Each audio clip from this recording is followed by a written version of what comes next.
बोलो जय गुरुदेव। जय गुरुदेव। जय गुरुदेव। जय गुरुदेव। सर्वत्र विराजमान शब्द स्वरूप परम पूज्य स्वामी जी महाराज के श्री चरणों में कोटि कोटि नमन प्रणाम करते हुए गुरु महाराज के इस महापावन पुनीत भंडारे के कार्यक्रम में पधारे हुए सभी सत्संगी धर्म प्रेमी भाई बहनों को सादर जय गुरुदेव। प्रेमी भाई बहनों, आज भंडारे का ये महापावन पुनीत पर्व है। गुरु महाराज की दया कृपा पाने के लिए हम सभी प्रेमी भाई बहन दरबार में उपस्थित हुए हैं। उनकी वचनवाणियों को सुनने और समझने के लिए सत्संग के माध्यम से जो भी गुरु महाराज की वचनवाणियाँ आपको सुनाई जाएं, एक एक वचन को बड़े ध्यान से सुनिएगा और समझने की कोशिश करिएगा। प्रेमी भाई बहनों, हम सभी मानव जाति को सदैव विचार करते रहना चाहिए कि आखिर हम हैं कौन, कहाँ से आए हैं और हमें जाना कहाँ है।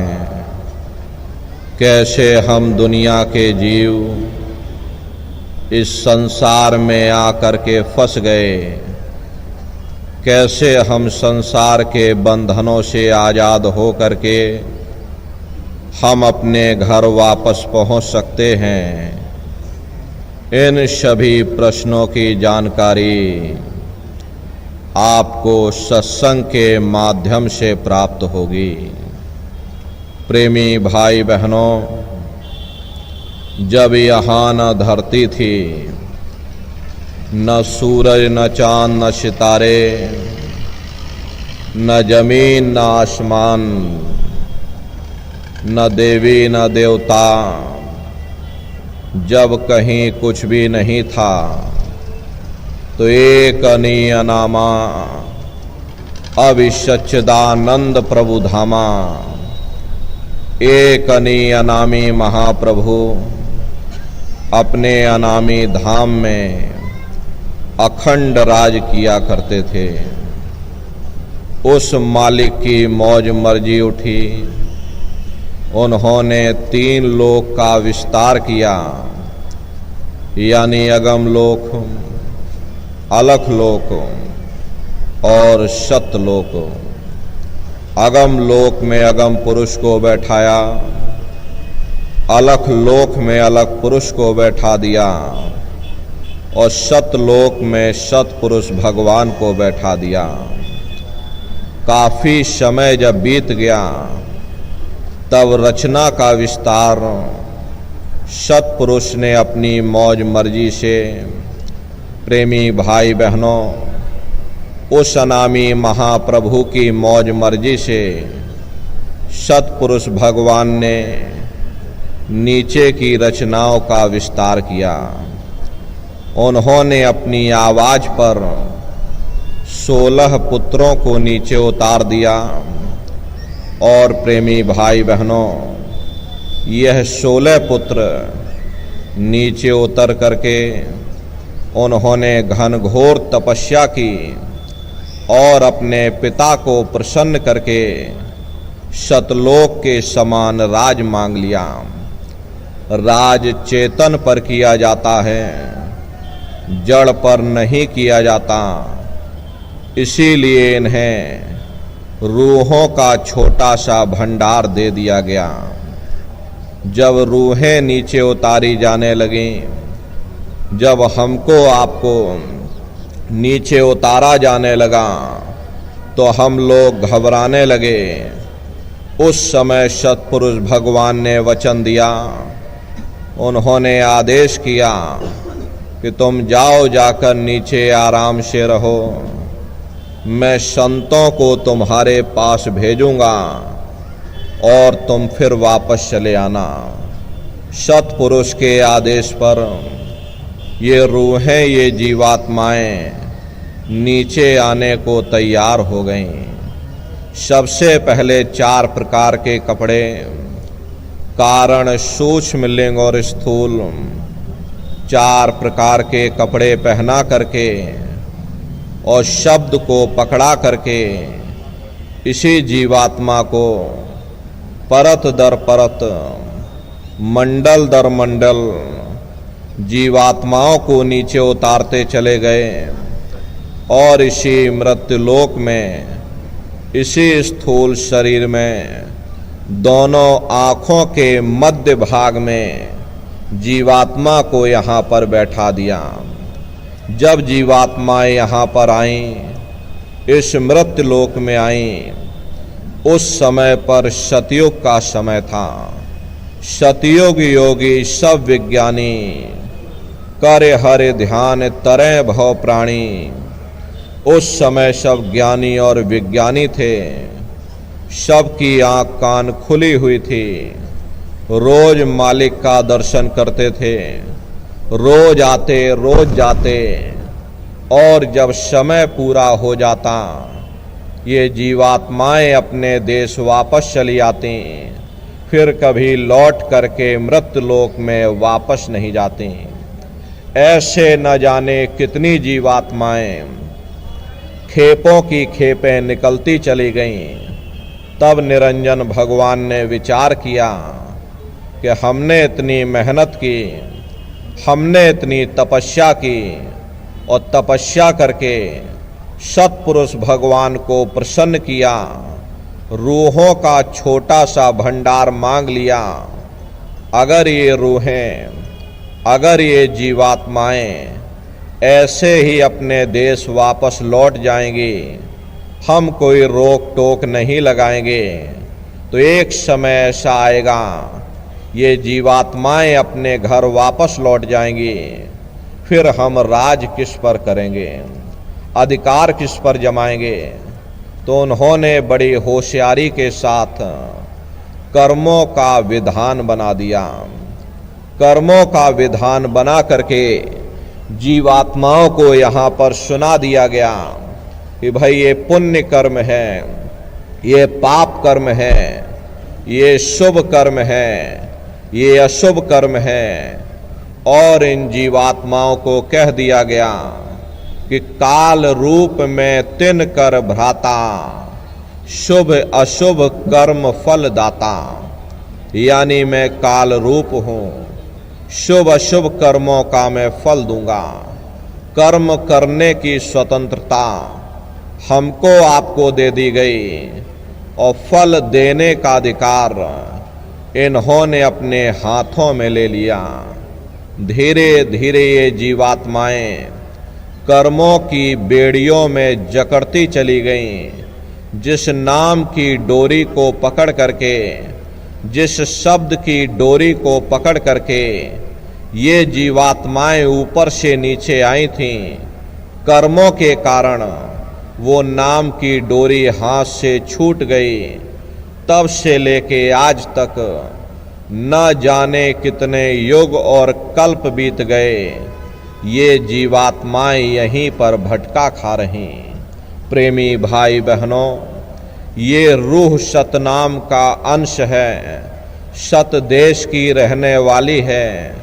लेकिन जब काल और माया के देश में आ गई, तो काल और माया ने तन के पिंजरे में, यानी कि 5 तत्व के पिंजरे में जीवात्मा को कैद कर दिया, साथ में मन को इसकी चौकीदारी पर बैठा दिया गया ताकि ये जीवात्माएं यहाँ से निकलने न पाएं।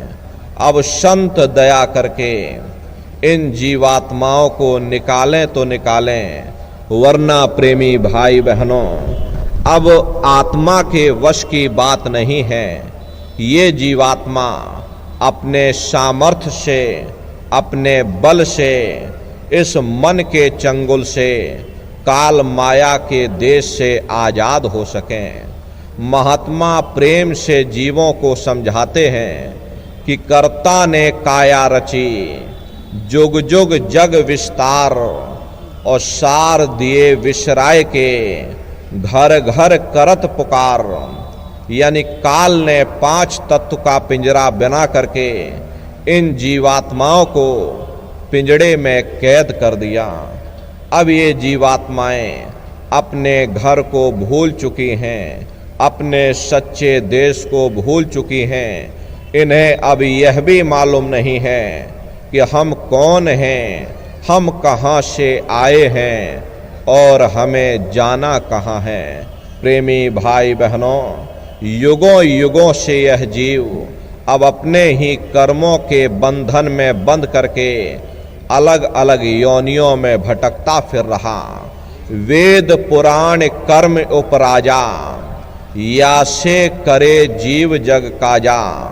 अब ये सारा संसार कर्मों के जाल में बंध गया। संत इस जाल के भेद को खोलते हैं, लेकिन देखो दुनिया वालों को, ये दुनिया वाले ऐसे ही संतों महात्माओं का विरोध करते हैं।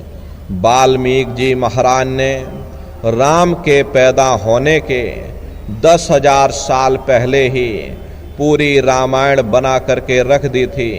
भाई तुम्हारे अंदर राम है, तुम्हारे अंदर रावण है, सब कुछ तुम्हारे अंदर है। लेकिन काल ने ऐसा जाल डाल रखा कि कोई भी जीव संतों महात्माओं की वचन वाणियों को सुनने और समझने के लिए अब तैयार ही नहीं हो पाता। अगर किसी साधक ने मेहनत करके अपनी साधना के द्वारा अंदर जाने की कोशिश भी की तो काल ने उसे वहीं पर गिरा दिया। किसी को रिद्धि सिद्धि शक्ति दे करके बहला दिया, किसी को स्वर्ग की तृष्णा दे दी, किसी को बैकुंठ की तृष्णा दे दी। और अगर साधक फिर भी नहीं माना तो माया ने उसे गिरा दिया, या काल ने प्रेमी भाई बहनों कोई ना कोई विषय विकार लगा करके साधक को नीचे ही गिरा दिया। कोई दाव नहीं मार्ग पावे, धर धर देहि जन्म सिरावे। काल ने जीवों के निकलने के लिए कोई दाव नहीं छोड़ा, कोई रास्ता नहीं छोड़ा। प्रेमी भाई बहनों, अगर कोई रास्ता है तो केवल प्रेमी भाई बहनों वे संतों की शरण है, क्योंकि कर्म करने से हमें मुक्ति नहीं मिल सकती। यदि हम आप बुरे कर्म करेंगे बुरा नतीजा मिलेगा, अच्छे कर्म करेंगे अच्छा नतीजा मिलेगा। जैसा कर्म वैसा फल। युगों युगों से यह जीव अपने ही कर्मों के बंधन में बंद करके बंदर की तरह नाच रहा। कर्म कलंदर आप नचावे और बाजी लाए जीव भटकावे। जिस तरह से मदारी बंदर को घर घर नचाता है, ठीक उसी प्रकार से जीवों को उसके अपने कर्म नचा रहे। यदि प्रेमी भाई बहनों, ये संसार ही ऐसा कर्मों का देश है, कर्मों का यहाँ पर ऐसा विधान बना दिया, जैसे आप कर्म करोगे वैसा ही आपको फल मिल जाएगा। मुक्ति नहीं मिलती है, कर्मों का फल आपको मिल जाएगा। यदि आपने बुरे कर्म किए तो आप नरकों और चौरासियों में चले गए। यदि आपने अच्छे कर्म किए तो आप राजा महाराजा बन गए। कौमों मजहबों मुल्कों की आपने हुकूमत हासिल कर ली, लोहे की जंजीरें उतर गईं तो सोने की बेड़ियां पड़ गईं, हाथ से झाड़ू निकल गई, हुकूमत की बागडोर मिल गई, ज़्यादा से ज़्यादा हम स्वर्ग बैकुंठ में चले जाएंगे। वे भी भोग योनियां हैं, एक निश्चित समय के लिए हम लोगों को मिलती हैं। पुण्य कर्म समाप्त हो जाने के बाद में फिर हमको मृत्युलोक में डाल दिया जाएगा। वहाँ से जब आपको नीचे उतारा जाएगा तो किसी बड़े घर में आपका जन्म हो जाएगा। बड़े घर में जन्म लेने के बाद में कौन भला अच्छा कर्म करेगा, फिर बुरे खोटे कर्म किए, फिर नरकों और चौरासियों में चले गए। ऐसे ही ये आवागमन चलता रहता है, लेकिन प्रेमी भाई बहनों मुक्ति नहीं मिलती। बिना कर्म कोई काया नाही, जग बस रहा कर्म के माही। कोई शरीर बिना कर्म के नहीं है। ये सूरज चांद सितारे, ये जमीन, ये आसमान, ये देवी और ये देवता सब कर्मों के अधीन हैं। कर्म होती है तो काया बनती है, और काया होती है तो कोई ना कोई कर्म भी बन जाते। ये एक दूसरे पर सब आश्रित हैं, एक के बगैर दूसरा हो ही नहीं सकता। जिस दिन से दुनिया बनी है, ये कर्मों का अटल कानून चला रहा। युग बदलते रहते हैं, समय बदलता रहता है, लेकिन प्रेमी भाई बहनों ये कर्मों का कानून नहीं बदलता। कर्म भूत सब जग को लागा, या से बचे नहीं कोई जागा। कर्मों का ये भूत सारे संसार के जीवों को लगा हुआ। कोई ऐसी जगह नहीं जहाँ के कर्म ना हो। कर्मों के वशीभूत हो करके ये मनुष्य बार बार जन्म लेता और मरता है। जन्म लेने और मरने की पीड़ा सहता है, मामूली कष्ट नहीं होता। जन्मत मरत दुसह दुख हुई। सहजो बाई ने बयान किया है कि सहजो मौत आइयां, अंग अंग दिया तोड़, और हिया जरे छाती फटे, उठे पीर घन घोर। गुरु महाराज हमारे सत्संग में फरमाते थे कि जैसे 1,00,000 बिच्छू एक साथ मिल करके हमारे जिस्म पर डंक मारें, उससे भी लाखों करोड़ों गुना ज़्यादा मौत के समय में दर्द होता है। जब मृत्यु आती है तो किस तरह से प्राण निकलते हैं, प्राणों के निकलने की क्या प्रक्रिया होती है। देखो महात्मा समझाते हैं कि भाई सिमटत भास श्वास उठ जावे, और प्राण पति जब सिमट समावे, उस समय हमारी श्वासें रुक जाती, शरीर की चेतना पीछे सिमट जाती है, तो सबसे पहले गुदा चक्र ही टूटता है। क्योंकि प्रेमी भाई बहनों गुदा चक्र में पृथ्वी का वास होता। गुदा चक्र टूट करके ऊपर इंद्रिय चक्र में समा जाता। इंद्रिय चक्र में जल का वास होता, यानी जल ने पृथ्वी को घोल दिया। फिर जब इंद्रिय चक्र टूटेगा, ऊपर नाभि चक्र में समा जाएगा। नाभि चक्र में अग्नि का वास होता, यानी अग्नि ने फिर जल को सुखा दिया। ये नीचे से सिमटाव होता है, नीचे से ऊपर की ओर सिमटाव होता। फिर जब ये नाभि चक्र टूटेगा तो हृदय चक्र में समा जाएगा। हृदय चक्र में वायु का वास होता, यानी वायु ने अग्नि को अपने में समाहित कर लिया, और इस तरह से वायु आकाश में उड़ गई। जब यह कर्म कलाई उपजावे और बुद्धि सुरत की यान दबावे, जब यह जीवात्मा पांचों तत्वों को लांग करके जल पृथ्वी अग्नि वायु आकाश पांचों तत्वों को लांग करके ऊपर आती है, तो काल दाढ़ में आन दबानी, और जब ढर के नैनन से पानी, जब काल अपनी दाढ़ में दबाता है उस समय नेत्रों से पानी निकलता है। इंद्रियां टूट टूट करके सब चकनाचूर हो जाती, सब रिश्ते नातेदार खड़े रह जाएंगे।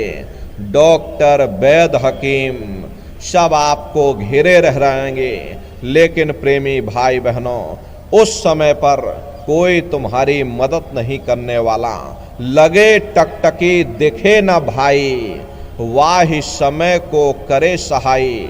उस समय जीव टकटकी लगाकर देखता कि कोई मेरी मदद कर दे, कोई नात रिश्तेदार, कोई सगे संबंधी, मेरे बेटा बेटी, मेरी पत्नी या मेरे पति, कोई मेरी मदद कर दे, कोई मुझे इस पीड़ा से निजात दिलवा दे।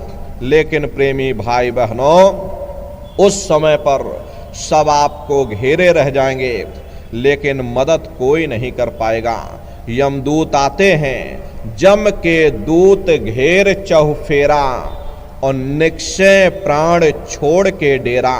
यमदूत आते प्राणों की डोरी को तोड़ देते हैं और जीवात्मा को खींच करके इस शरीर से बाहर कर दिया जाता।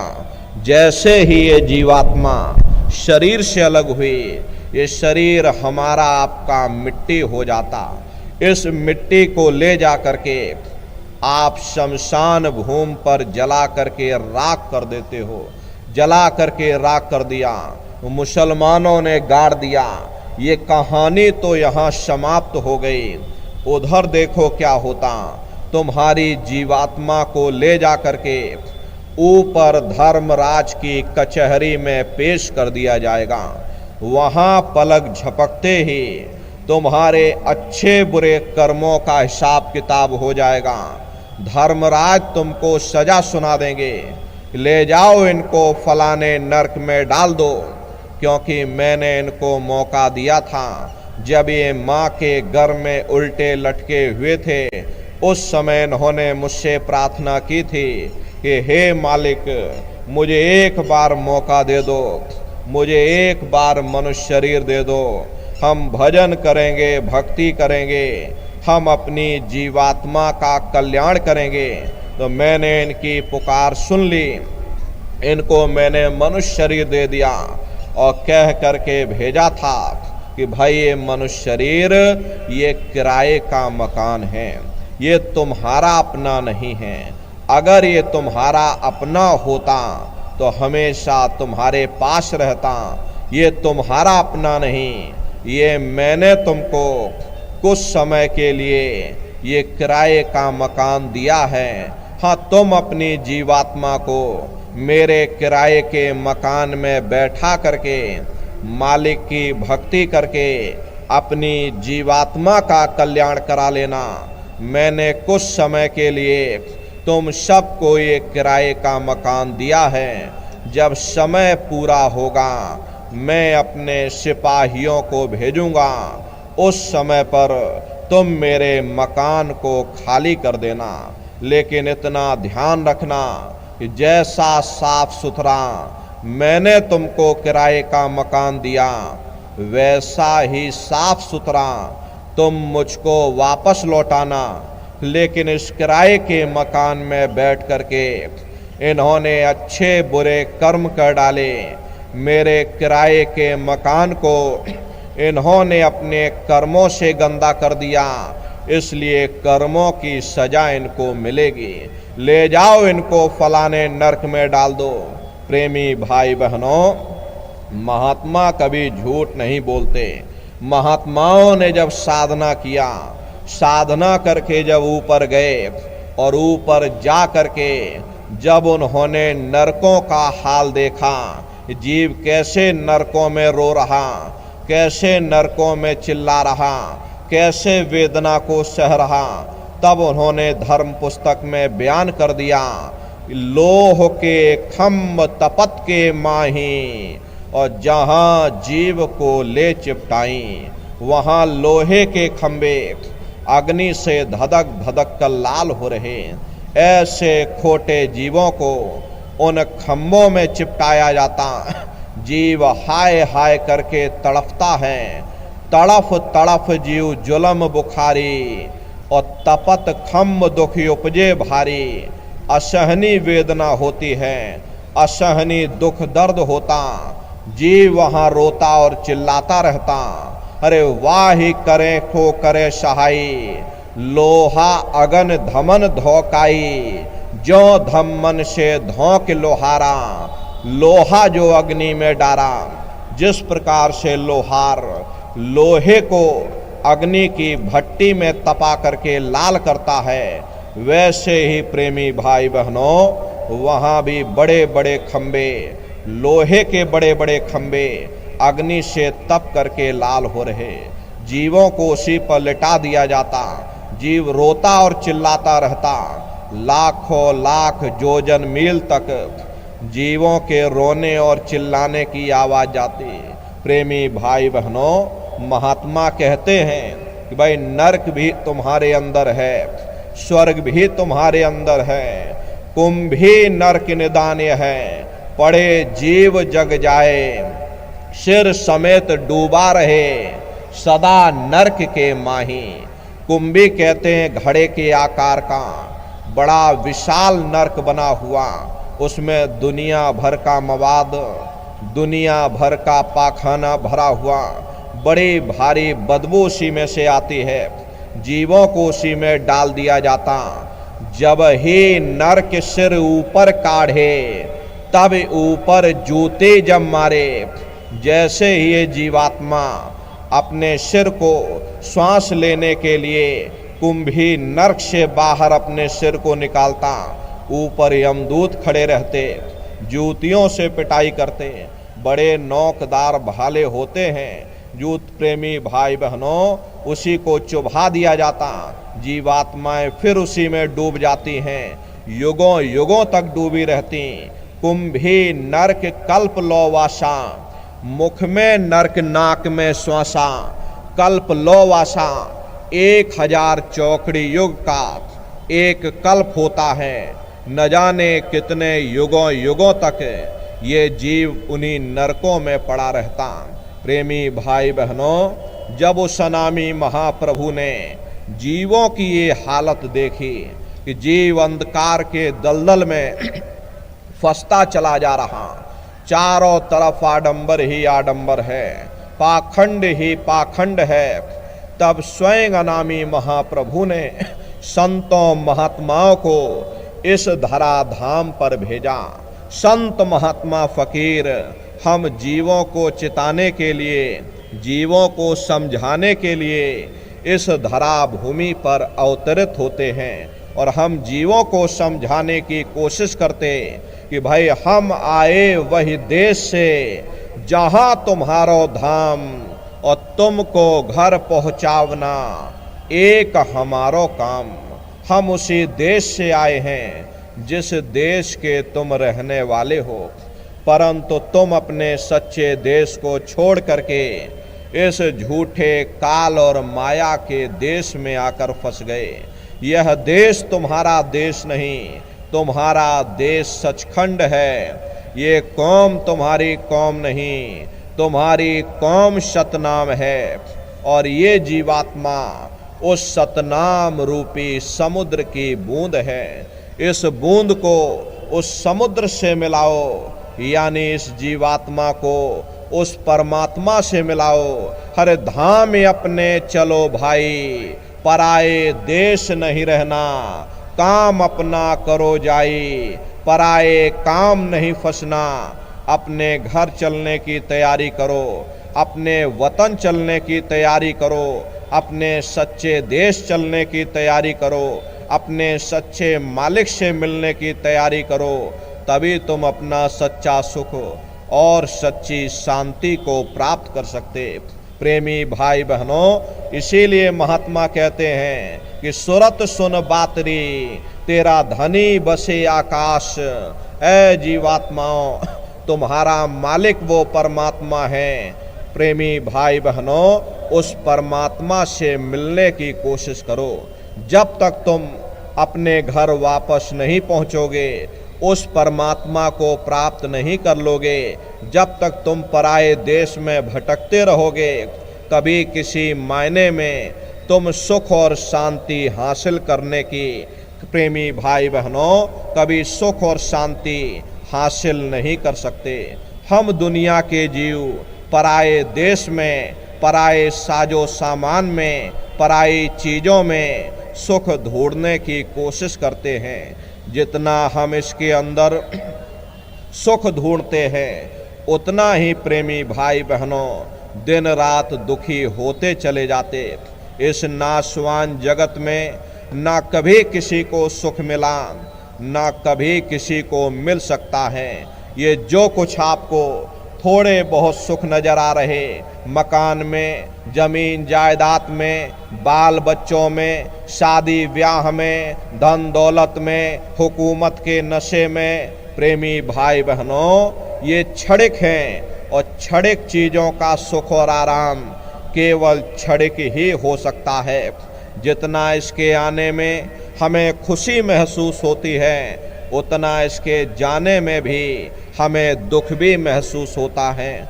आप सभी लोग बुद्धिमान हो, अपनी अपनी बुद्धि से आप सभी लोग विचार करिएगा। जब किसी की शादी होती है मन में बड़ी भारी खुशी होती, ये मन हमारा फूला नहीं समाता है।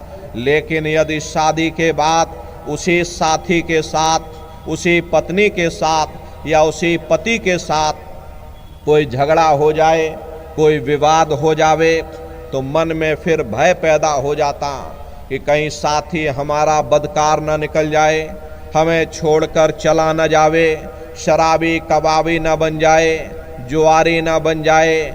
दुनिया भर का भय मन में समा जाता।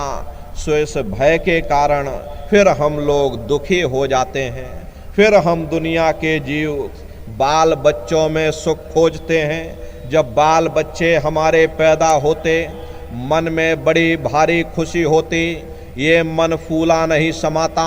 अड़ोस पड़ोस को बुला करके लड्डू पूड़ी पकवान बना करके खिलाते हैं, ढोलक और मजीरे बजाते हैं। लेकिन प्रेमी भाई बहनों, वही औलाद अगर बड़े हो करके वही बच्चे माँ बाप का कहना ना माने, उनका आदर सत्कार न करें, शराबी कबाबी बन जाएं, जुआरी बन जाएं, वही औलाद फिर हमारे लिए दुख का कारण बन जाती है। फिर हम दुनिया के जीव हुकूमत के नशे में सुख ढूंढते हैं।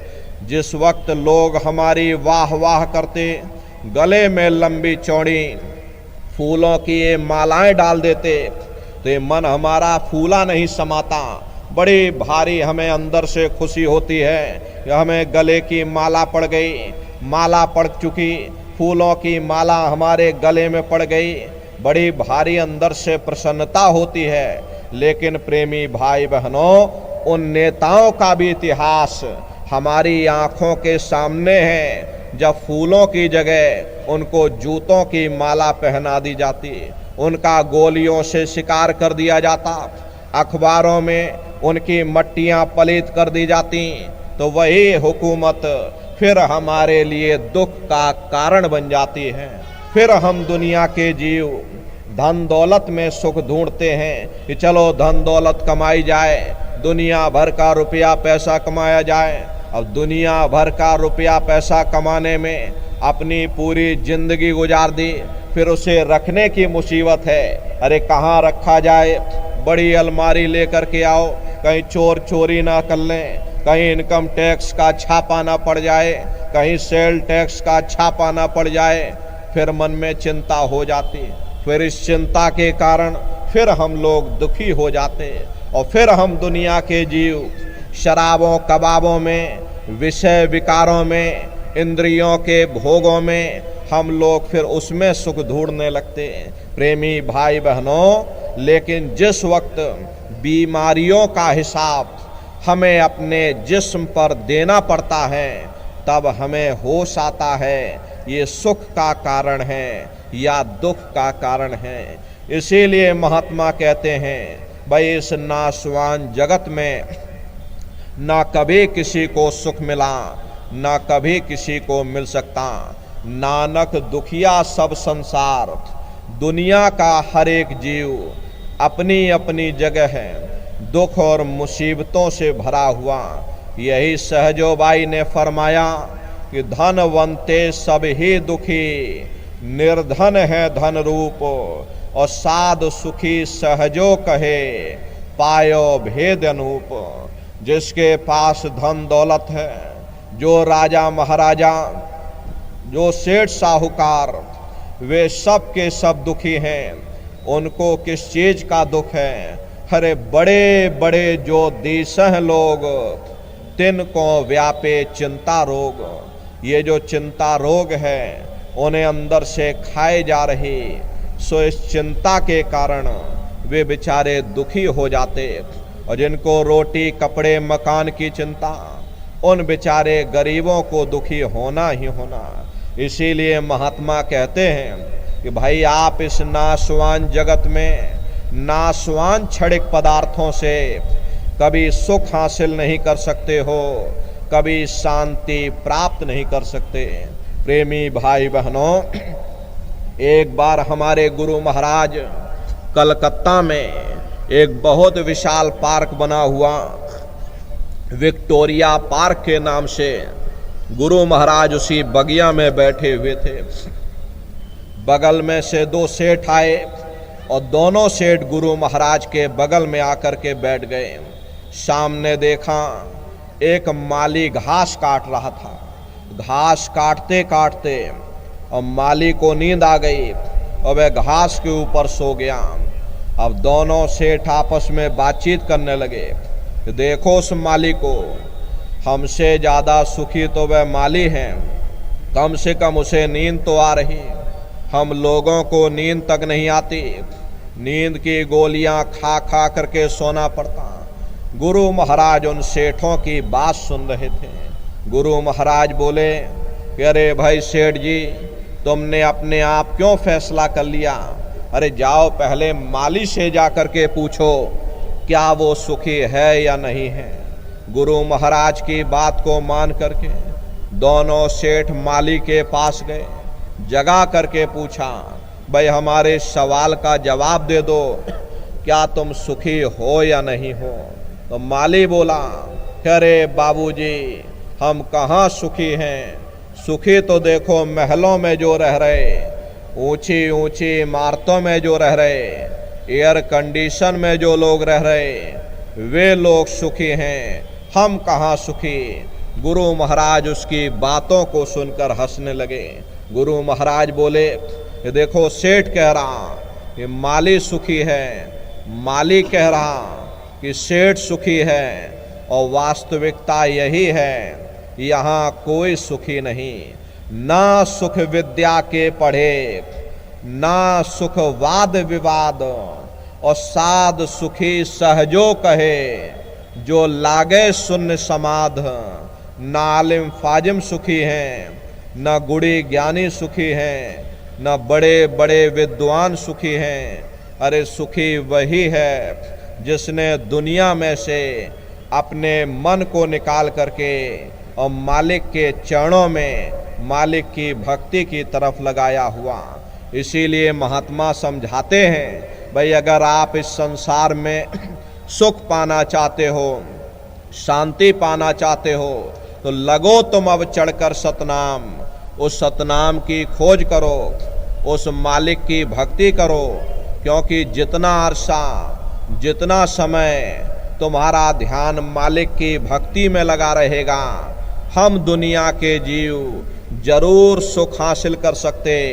और अगर हमारा ध्यान मालिक की भक्ति से हट जाएगा तो यह सारी दुनिया हमारे लिए दुख का रूप बन करके खड़ी हो जाएगी।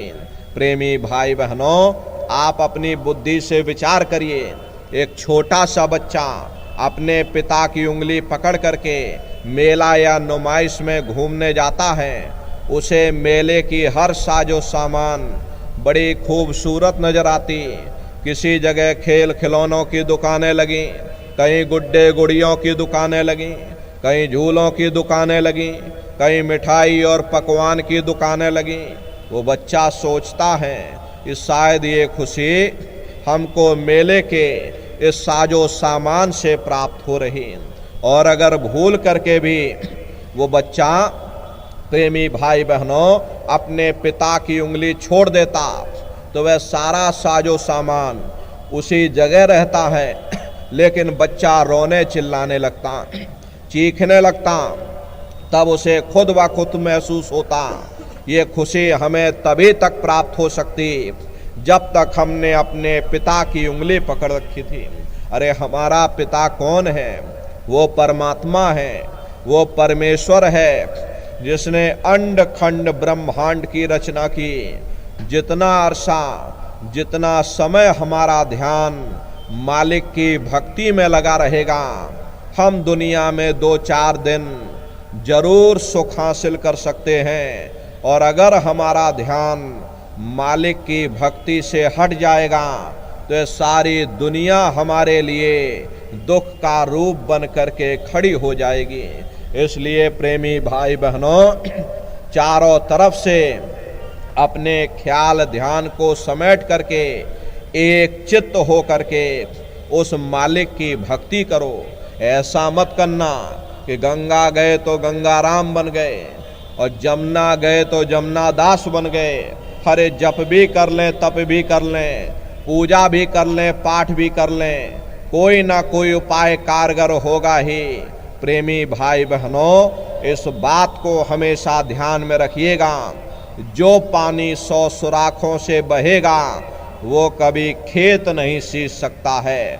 अगर हम अपने ध्यान को दुनिया में चारों तरफ फैलने देंगे, हम कभी कुछ भी प्राप्त नहीं कर सकते। एक है साध है सब सद है। इसलिए अपने गुरु की उंगली पकड़ लो। अरे गुरु तुम्हारा सच्चा रहबर है, गुरु तुम्हारा सच्चा साथी है। हरे प्रेमी भाई बहनों, इस कलयुग में केवल गुरु की ही महिमा है।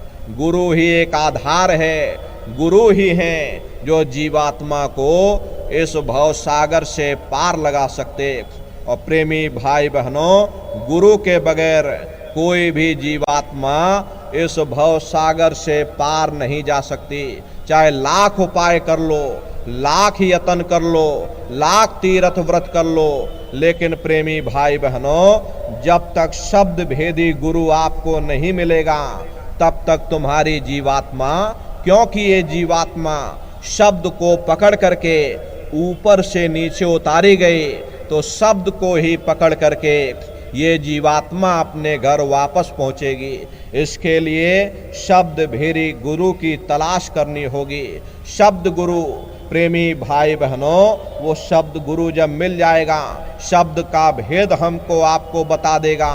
जब शब्द का भेद मिल जाएगा तब ये जीवात्मा शब्द को पकड़ करके अपने घर वापस पहुंचेगी। इसीलिए प्रेमी भाई बहनों, इस कलयुग में केवल गुरु की ही महिमा है। इसीलिए साधक कहता है, गुरु है अगम अपार अनामी, गुरु बिन दूसरे और न जानी। प्रेमी भाई बहनों, ईश्वर परमेश्वर ब्रह्म पार ब्रह्म, सतनाम से भी कोई आगे है, ऊपर है, जिसे हम अनामी कहते, वह केवल मेरा गुरु है। न ही ब्रह्मा न विष्णु महेशा, न ईश्वर परमेश्वर शेषा। गुरु के मुकाबले न ब्रह्मा हैं जो दुनिया को बनाते हैं, न विष्णु हैं जो दुनिया को पालते हैं, न शिव हैं जो दुनिया का संहार करते, न ईश्वर हैं जो सहस्र दल कवल के मालिक हैं, न परमेश्वर हैं जो त्रिकुटी के मालिक हैं। गुरु इन सब से ऊपर जाता है। सत्य नाम जानू ना नामी, लिख ग्रंथ सब करत बखानी। राम कृष्ण ही 10 अवतारी, व्यास वशिष्ठ नाद कुमारी। गुरु के मुकाबले न राम है न कृष्ण है, न ऋषि है न मुनि है। जोगी जति तपी ब्रह्मचारी, जनक सनक सन्यास विचारी। गुरु के मुकाबले न जोगी हैं न जति हैं, न तपस्या करने वाले तपस्वी हैं। हरे आत्म परमात्म नहीं मानू, अक्षर निहक्षर नहीं जानू। गुरु के मुकाबले न आत्मपद यानी कि सहस्दल कवल है, ना परमात्म पद यानी कि त्रिकुटी है, न अक्षर यानी पार ब्रह्म देश है, न निअक्षर यानी भंवर गुफा है। गुरु इन सब से आगे जाता, सत्य नाम जानो ना नामी, लिख ग्रंथ सब करत बखानी। गुरु के मुकाबले ना मैं सत्य नाम को जानता हूँ और ना ही मैं अनामी को जानता। हरे प्रेमी भाई बहनों, ये गुरुमत है, ये युगों युगों से चली आ रही, इसमें कोई शक संदेह की बात नहीं। वो परमात्मा तुम्हारे घट घट में विराजमान है, लेकिन उसके होते हुए भी तुमने करोड़ों जन्म ठोकरें खाई। हरे जब तक गुरु नहीं मिला तुम दर बदर भटकते रह गए, और जब गुरु मिल गया, गुरु ने तुमको राह दे दी, अंड खंड ब्रह्मांड के दर्शन करा दिए, तब ये साधक कहता है कि गुरु ने सबका पद दर्शाई और जस जस जिनकी तस गत गाई। गुरु ने कुंजी लगा करके अंतर घट का ताला खोल दिया, अंड खंड ब्रह्मांड के दर्शन करा दिए। तब ये साधक कहता है भाई सबको करूं प्रणाम जोड़कर, पर कोई नहीं गुरु समसर। मैं सबको प्रणाम करता हूँ, मैं सबका आदर सत्कार करता हूँ, मैं सबको नमन करता हूँ, लेकिन जो प्रेम मेरा मेरे गुरु के साथ है वह किसी दूसरे के साथ नहीं हो सकता। प्रेमी भाई बहनों, ये गुरुमत है। इसीलिए महात्मा कहते हैं भाई एक मन एक चित्त हो करके अपने गुरु पर भरोसा रखो, गुरु पर विश्वास रखो। हरे प्रेमी भाई बहनों, उनके बताए हुए रास्ते पर चल पड़ो। अरे सतगुरु पर करो भरोसा, फिर करो न कुछ अफसोसा।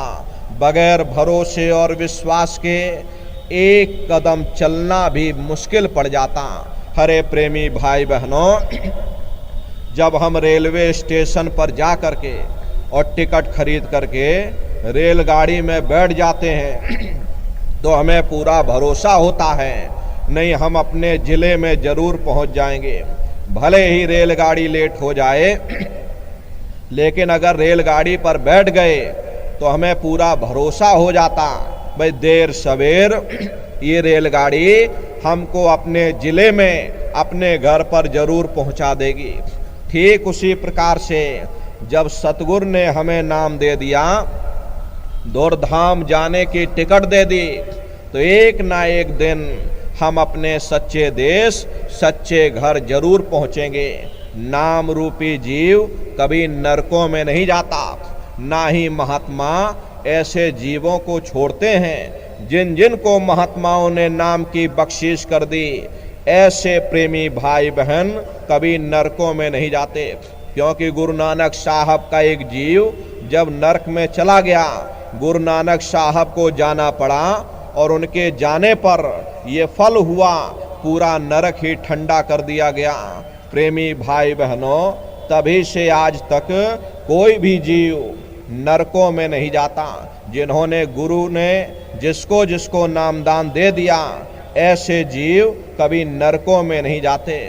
ये बात अलग है कि अगर आपने कोई कर्म किए हैं, 84 में जाओगे, जरूर निश्चित जाओगे, 84 में जा करके कर्मों का भुगतान करोगे और फिर तुमको मृत्यु लोक में इसी मनुष्य शरीर में दोबारा जन्म मिल जाएगा। तो प्रेमी भाई बहनों, ये मनुष्य शरीर बराबर मिलता रहेगा जब तक तुम्हारी जीवात्मा अपने घर वापस नहीं पहुंचेगी, तब तक तुमको ये मानव तन मिलता रहेगा, बार बार मिलेगा। चाहे दुख में भजन करो और चाहे सुख में भजन करो। अपने संगत में ऐसे ऐसे जीव हैं जो कबीर साहब के जमाने से पड़े हुए। प्रेमी भाई बहनों, ये महात्माओं की लीला है, महात्माओं की दया कृपा है। जब तक आप भजन नहीं करोगे इस भव सागर से पार नहीं हो सकते। महात्माओं ने बड़ी भारी दया कर दी, भाई तुमको नरकों में नहीं डालेंगे, लेकिन मनुष्य शरीर बार बार देंगे। अगर तुमने कर्म किए तो तुमको 84 में डाल दिया जाएगा, क्योंकि कर्मों का जो विधान है, कर्मों के विधान से महात्मा कभी छेड़छाड़ नहीं करते। महात्मा युक्ति बताते हैं, महात्मा रास्ता बता देते, भाई ये तुमको हम रास्ता दे रहे, इस रास्ते पर तुम चल पड़ो, कर्मों के बंधन को काट दो। शब्द कर्म की रे कटावे, शब्द शब्द में जाए मिलावे। अरे शब्द वो साबुन है जो तुम्हारे कर्मों को साफ कर देंगे, और जब कर्मों की सफाई ही हो जाएगी, कोई कर्म बाकी नहीं रहेगा, ना पुण्य कर्म बाकी होगा, ना पाप कर्म बाकी होगा। जब तुम निष्कर्म हो जाओगे, आध्यात्म यही कहता है कि जब तक ये जीवात्मा निष्कर्म नहीं हो जाएगी, उस परमात्मा को प्राप्त नहीं कर सकती है। इसलिए प्रेमी भाई बहनों, भजन के द्वारा आपको निष्कर्म बनना पड़ेगा। अपने अच्छे बुरे कर्मों की सफाई करके अपने घर वापस चलना पड़ेगा। अपने घर चलने की तैयारी करो। संत महात्मा फकीर यही समझाने के लिए आते हैं, भाई प्रेमी भाई बहनों, ये तो महात्माओं की बड़ी भारी दया कृपा पर हो गई, आपको नाम की बख्शीश कर दी। अब आपको भी अपना कर्तव्य निभाना है, आपको भी कुछ मेहनत करनी है, आपको भी दया के घाट पर बैठ करके सुरत शब्द नाम की कमाई करनी है। अब करोगे नहीं प्रेमी भाई बहनों, टूरी है। इसलिए प्रेमी भाई बहनों, ये मानव तन आपको बार बार नहीं मिलेगा। प्रेमी भाई बहनों, ये अवसर आपको मिल गया है, आप लोग इस अवसर का लाभ उठाइए। मनुष्य रूपी मंदिर में बैठ करके और नित्य सुरत शब्द नाम की कमाई, सुमरन ध्यान भजन करिए। महात्माओं की बड़ी भारी दया आप पर हो गई। 700 वर्षों के अंदर संत महात्मा फकीर आए। सबसे पहले कबीर साहब आए, उसके बाद और भी महात्मा, कबीर, नानक, दादू दरिया, भीखा, रविदास, पलटू जगजीवन, ईसा मूसा, मोहम्मद साहब, बहुत से महात्मा आए। नाम की अमोलक दौलत प्रेमी भाई बहनों जीवों को बख्शीश की। अरे आपकी भी जिम्मेदारी बनती है, आपका भी कर्तव्य बनता है कि जो नाम की दौलत संतों महात्माओं ने हमको दे दी, नाम की दौलत पर बैठ प्रेमी भाई बहनों कमाई करके अपने घर वापस चलने की तैयारी करें। अब मुफ्त की जो चीज़ मिलती है हम लोग कदर नहीं कर पाते। अगर मेहनत करके हमको नाम की दौलत मिले, नामदान मिले, तो प्रेमी भाई बहनों हम लोग उसकी कद्र जाने, लेकिन मुफ्त की चीज़ की कोई कद्र नहीं होती। प्रेमी भाई बहनों, एक आदमी का मन हुआ, उसका मन करने लग गया, भाई हमको बर्फी खानी है। अब पैसे जेब में थे नहीं, करे तो करे क्या, मजदूरी की मेहनत किया, 4 पैसे कमा करके दौड़ करके गया दुकान पर, और दुकान से बर्फी की जगह साबुन की किच्चियाँ ले आया, और साबुन की किच्चियाँ ला करके और नाले के किनारे बैठ करके खाने लगा। मुंह में से उसके झाग निकल रहा। किसी ने पूछा, भाई क्या खा रहे हो? कह रहे हम बर्फी खा रहे। प्रेमी भाई बहनों, जब मेहनत करके कोई चीज़ आपको मिलेगी तो बर्फी का ही स्वाद आएगा। प्रेमी भाई बहनों, अरे अहो भाग्य है आपका, आपको दौलत लुटा दी गई, नाम की अमोलक दे दी गई, अगर फिर भी आपने भजन न किया, ये प्रेमी भाई बहनों, ये समय आपका व्यर्थ चला जाएगा, सौ की पूंजी बर्बाद हो जाएगी। प्रेमी भाई बहनों, इसलिए अहो भाग्य है आपका, आपको ये मनुष्य शरीर मिल गया। इस मनुष्य रूपी मंदिर में बैठ करके सुरत शब्द नाम की कमाई, नित्य दया के घाट पर बैठ करके हाजिरी देते रहना। बहुत से प्रेमी भाई बहन शिकायत करते हैं कि हमारा मन नहीं लगता या हमको नींद आ जाती। अरे नींद आ जाए सो जाओ, फिर बैठ जाओ, फिर नींद आए फिर सो जाओ, अरे फिर बैठ जाओ। प्रेमी भाई बहनों, दया के घाट पर बैठ करके तुम हाजिरी देते रहोगे, कोई ना कोई लहर ऐसी आएगी जो तुमको सराबोर करके चली जाएगी। लेकिन प्रेमी भाई बहनों, अगर दया के घाट पर हम बैठे ही ना, हमने दया कृपा प्रेमियों अगर हमने ले ही ना पाए, तो फिर प्रेमी भाई बहनों ये समय हमारा व्यर्थ चला जाएगा। इसलिए आप अपना अपना नियम बनाइए, दया के घाट पर बैठ करके नित्य सुमरन ध्यान और भजन करिएगा।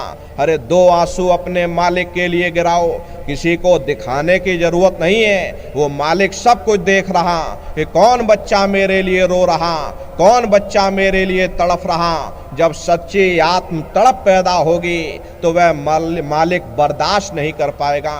लेकिन जब तक ये बनावटी तड़प है, जब तक ये दिखावा है, तब तक वो कुछ नहीं करता, ऊपर बैठ करके सिर्फ देखता रहता कि ठीक है बच्चा माया के मसाले में खेल रहा, इसे स्वाद मिल जाता है, ये हंसने लगता है, नहीं मिलता ये रोने लगता है, इसे मेरे दर्शन की कोई चाह नहीं, इसे तो दुनिया के साजो सामान की चाह है। ऐसी दीवानी दुनिया भक्ति भाव नहीं बूझे, कोई आवे तो बेटा मांगे, यही गुसाई दीजिए, कोई आवे दुख का मारा हम पर कृपा कीजिए, कोई आवे तो दौलत मांगे, भेंट रुपया लीजिए, कोई रचावे ब्याह सगाई, सुनत गुसाई रीझे, और साचे का कोई ग्राहक नाही, झूठ है जगतपति जे, और कहे कबीर सुनो भाई साधो, अंधों को क्या कीजिए।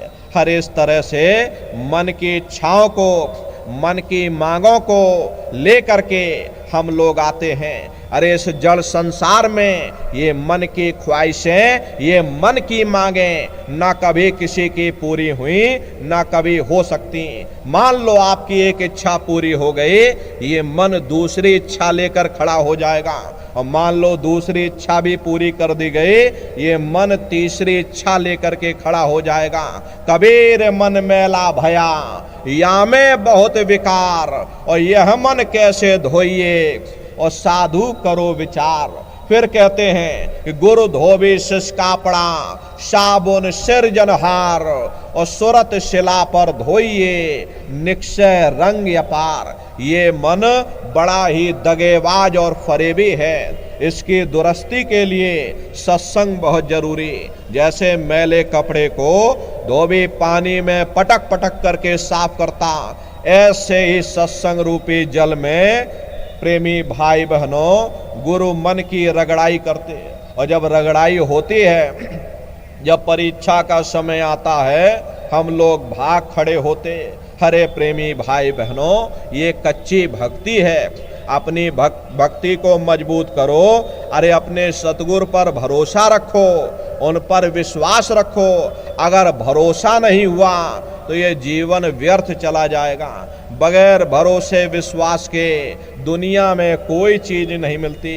कहीं भी आप चले जाओ, दुनिया में व्यवहारिक जीवन में भी आप भरोसा और विश्वास करके आते हो। अरे ट्रेन से आए हो तो अजनबी ड्राइवर पर आपने भरोसा किया, हेलीकॉप्टर हवाई जहाज में भी आओगे, अपना पूरा जीवन एक प्रेमी भाई बहनों ड्राइवर के हाथ में सुपुर्द कर दोगे। ये भरोसा और विश्वास होता। जब दुनिया में एक अजनबी पर आप इतना भरोसा विश्वास करते हो तो अपने सतगुरु पर तुम्हें कितना विश्वास होना चाहिए। वो सतगुरु जो तुम्हारे लिए धराधाम पर से आया है, तुम्हारी जीवात्मा के कल्याण के लिए। अरे महात्मा कोई कौम मजहब बनाने नहीं आते, महात्मा कोई पंथ चलाने नहीं आते, महात्मा तो तुम्हारे लिए आते हैं, तुम्हें चिताने के लिए आते हैं, तुम्हें समझाने के लिए आते हैं। भाई चल पड़ो, चल पड़ो, अपने घर वापस चलो, दुनिया के बंधन को ढीला कर दो, मोह ममता को थोड़ा कम कर दो, अपने घर वापस चलने की तैयारी करो। ये तुम्हारा पराया देश है, इसमें तुम्हें सुख शांति नहीं मिलेगा। अरे यही तो समझाने के लिए महात्मा आते हैं। लेकिन परिणाम क्या होता, हम लोग संतों महात्माओं की वचन वाणियों को सुनने और मानने के लिए तैयार ही नहीं होते। प्रेमी भाई बहनों, इसलिए महात्मा कहते हैं भाई अपने मालिक पर भरोसा रखो, अपने सतगुरु पर भरोसा रखो। देखो हुजूर राय साहब शालिग्राम जी महाराज, उनका कोई मामूली ओहदा नहीं था। प्रेमी भाई बहनों, उस समय पर आप उत्तर प्रदेश के पोस्ट मास्टर जनरल हुआ करते थे। पोस्ट मास्टर जनरल का ओहदा अपने आप में बड़ा रुतबेदार ओहदा हुआ करता था। आप अपने गुरु की सेवा में इस कदर से लीन थे या आप आगरा में ही गुरु महाराज के घर से 2.5 किलोमीटर दूर यमुना नदी से पानी की गगरी भर करके अपने गुरु जी के लिए स्नान के लिए लाया करते थे। अब जिस बाजार से आप होकर के गुजरते थे वो बाजार आपकी बिरादरी वालों का था। बिरादरी वालों ने ताने मारने शुरू कर दिए, अरे इतना बड़ा अफसर हो करके इसकी मति को क्या हो गया, इसकी बुद्धि को क्या हो गया, ये साधुओं के पीछे दौड़ लगाता।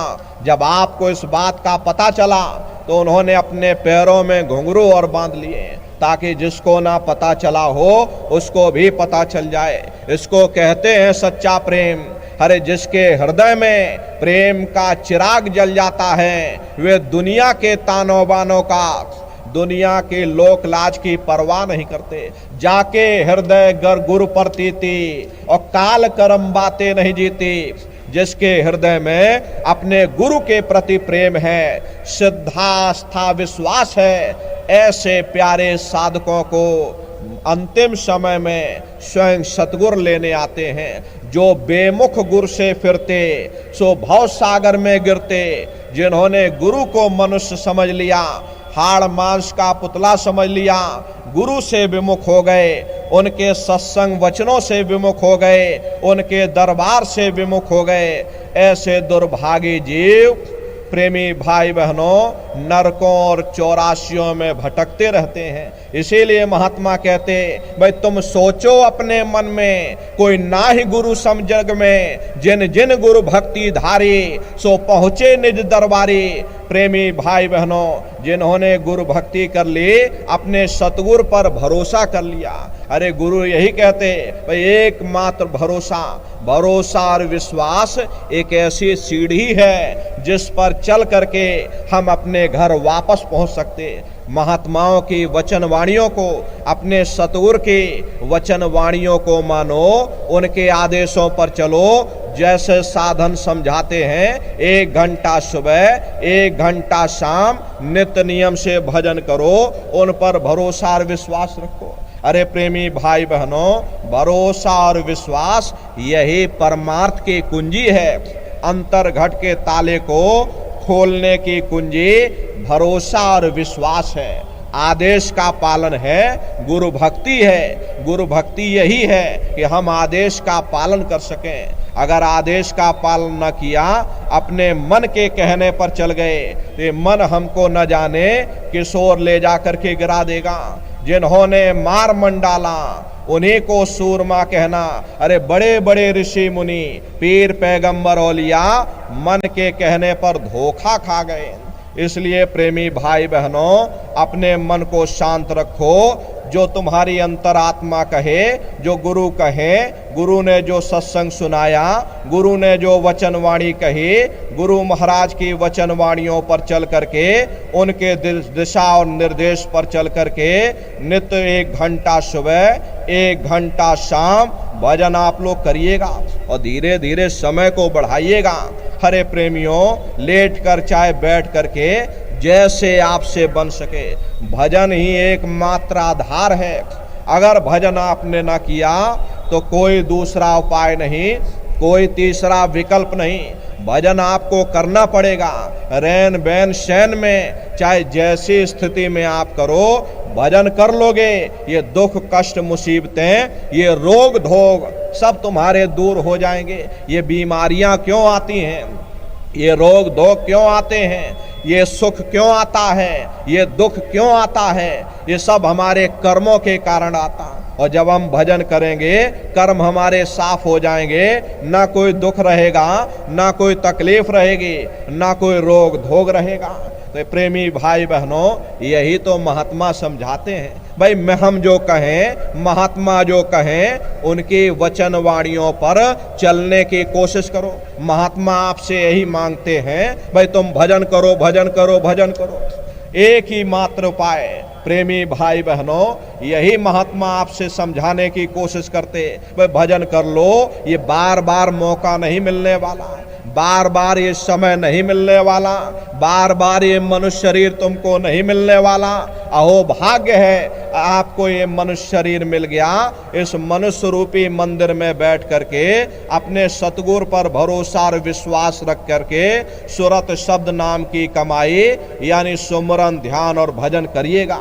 अब बहुत से नए प्रेमी भाई बहन आए हुए, सुमरन ध्यान भजन कैसे करना है आप लोग समझ लीजिएगा और फिर घर पर बैठ करके करिएगा। महात्मा कहते हैं भाई सुमरन ध्यान भजन करने से पहले काम क्रोध लोभ मोह अहंकार इन दुर्बुराइयों को अपने अंदर से त्यागो। काम क्रोध मद लोभ विसारो और शील क्षमा संतोष सतधारो। काम की जगह पर शील से काम लो, क्रोध की जगह पर क्षमा से काम लो, लोभ की जगह पर संतोष से काम लो। प्रेमी भाई बहनों, मोह की जगह पर विवेक से काम लो, अहंकार की जगह पर तुम दीनता से काम लो। यानी आसुरी शक्तियों को त्याग दो और दैवी शक्ति को अपना लो। फिर महात्मा क्या कहते कि मद मांस मिथ्या तज डारो, यानी मांस मछली अंडा शराब का त्याग कर दो। प्रेमी भाई बहनों, इसमें लाख बुराई है, इसलिए मांस मछली अंडा शराब का त्याग कर करके और फिर भजन पर बैठो। महात्माओं के बताए हुए रास्ते पर चल करके सुरत शब्द नाम की कमाई करो। इस कलयुग में तीन ही आधार हैं, साधन तीन सार्यन वर्णे और साधन सब थोथे मान। कलयुग में मालिक को पाने के लिए संतों महात्माओं ने केवल तीन साधना बताई। पहला सुमरन, दूसरा ध्यान और तीसरा भजन। सुमरन कहते हैं मालिक को याद करना, ध्यान कहते हैं दृष्टि को एकाग्र करना और भजन कहते हैं कान में उंगली डाल करके उस शब्द को सुनना, उस दैवी आवाज को सुनना जो तुम्हारे अंदर गूंज रही। तो कैसे आप लोग सुमरन करोगे, कैसे आप लोग ध्यान करोगे और कैसे आप लोग भजन करोगे। बहुत से नए प्रेमी भाई बहन आप लोग बैठे हुए, तो अच्छी तरह समझिएगा सुमरन ध्यान और भजन कैसे करना है। तो सबसे पहले सुमरन कैसे किया जाएगा। सुमरन करने के लिए एक माला आप लोग ले लीजिएगा। ये देखो प्रेमी भाई बहनों, 108 दाने की ये माला है। अपने अपने घरों में बैठ करके बाहर से अपनी आंख को बंद कर देना, दोनों आंखों के मध्य भाग में अपने ध्यान को एकाग्र करके और मन ही मन दाने दाने पर जय गुरुदेव नाम का उच्चारण करिएगा। हर दाने पर जय गुरुदेव नाम, हर दाने पर जय गुरुदेव नाम, जय गुरुदेव जय गुरुदेव जय गुरुदेव। कुल 108 बार करिएगा। फिर दूसरी बार फिर यहीं वापस आ जाओगे, यहाँ से फिर जय गुरुदेव नाम का उच्चारण करना। जब आप जय गुरुदेव नाम का उच्चारण करोगे तो दोनों आंखों के मध्य भाग में अपने ध्यान को एकाग्र करके दाने दाने पर जय गुरुदेव नाम का उच्चारण करिएगा। जिसको आप याद कर रहे हो, एक समय ऐसा आएगा वो अंतर में तुम्हारे सामने प्रकट हो जाएगा। उसके स्वरूप को देख लेना, फिर उसी के स्वरूप को याद करके जय गुरुदेव नाम का सुमरन सभी नए प्रेमी भाई बहन करिएगा। दूसरी बार फिर यहीं से जय गुरुदेव नाम का सुमरन, तीसरी बार फिर यहीं से जय गुरुदेव नाम का सुमरन। इस तरह से कुल 8 बार जय गुरुदेव नाम का सुमरन सभी नए प्रेमी भाई बहन सबसे पहले करेंगे। 8 बार करने के बाद ये माला आप रख देना। प्रेमी भाई बहनों, ये जय गुरुदेव नाम किसी साधारण इंसान का नाम नहीं, ये स्वयं उस नामी महाप्रभु का नाम है। समय समय पर संत महात्मा अपने अपने समय पर आकर के उस मालिक के नाम को अपनी साधना के द्वारा जगाते हैं। जैसे कबीर साहब आए, उन्होंने साहिब नाम जगाया। गुरु नानक साहब आए, उन्होंने वाहे गुरु नाम से जगाया। गोस्वामी जी महाराज आए, उन्होंने राम नाम जगाया। मीराबाई आई, उन्होंने गिरधर नाम जगाया। इसी तरह से हमारे गुरु महाराज इस कलयुग में जय गुरुदेव नाम जगा करके गए। जय गुरुदेव नाम का जहाज लगा कर गए। अगर इस जहाज पर सारी दुनिया बैठेगी ये जहाज सारी दुनिया को पार करेगा। इसलिए प्रेमी भाई बहनों, जय गुरुदेव नाम का सुमरन आप सभी नए प्रेमी भाई बहन सबसे पहले करिएगा। एक है साध है सब सद है, और सब साध है सब जाए। अपने गुरु की उंगली पहले पकड़ लो। गुरु तुम्हारा सच्चा रहबर है, गुरु तुम्हारा सच्चा साथी है। हरे गुरु ब्रह्मा गुरु विष्णु महेशा, गुरु ईश्वर परमेश्वर शेषा। प्रेमी भाई बहनों, गुरु पूजा में सबकी पूजा, गुरु की पूजा में सभी की पूजा हो जाती है। इसीलिए महात्मा कहते हैं कि गुरुर ब्रह्मा गुरुर विष्णु गुरुर्देवो महेश्वरः गुरुर साक्षात पार ब्रह्म तस्मै श्री गुरुवे नमः। तीन लोक नौ खंड में और गुरु से बड़ा न कोई, करता करे न कर सके, गुरु करे सो हुई। इसलिए प्रेमी भाई बहनों, जय गुरुदेव नाम का सुमरन सभी नए प्रेमी भाई बहन सबसे पहले करिएगा। नामदान की प्रक्रिया को नए प्रेमियों के लिए सरल किया गया, वरना बहुत से प्रेमी हैं, अगर उनसे पूछा जाए भाई नाम रूप स्थान गाजे बाजे बता दो, वो तक भूल जाते। अब इतने पुराने हो करके आज तक याद नहीं कर पाए हो तो बड़ा भारी दोष लगता है। इसीलिए नए जीवों के लिए ये रास्ता सरल से सरल किया गया। लेकिन जो पुराने प्रेमी भाई बहन हैं, गुरु महाराज के नामदानी जैसे आपको बताया गया, गुरु महाराज ने जैसे समझाया, आपको उसी तरह से करना है। ये रास्ता केवल नए प्रेमी भाई बहनों के लिए है। बहुत से नए बूढ़े बुजुर्ग हैं, माताएं बहनें बच्चे बच्चियां हैं, नहीं याद कर पाते, नहीं समझ पाते हैं। उनके लिए गुरु महाराज की दया कृपा मौज हुई, ये रास्ता और सरल हो गया। प्रेमी भाई बहनों, तो जय गुरुदेव नाम का सुमरन सभी नए प्रेमी भाई बहन सबसे पहले करिएगा। सुमरन करने के बाद में फिर आप ध्यान पर बैठिएगा। ध्यान कहते हैं दृष्टि को एकाग्र करना। कैसे आप लोग ध्यान करोगे, जरा अच्छी तरह से समझ लो। अपने अपने घरों में पलथी मार करके बैठिएगा।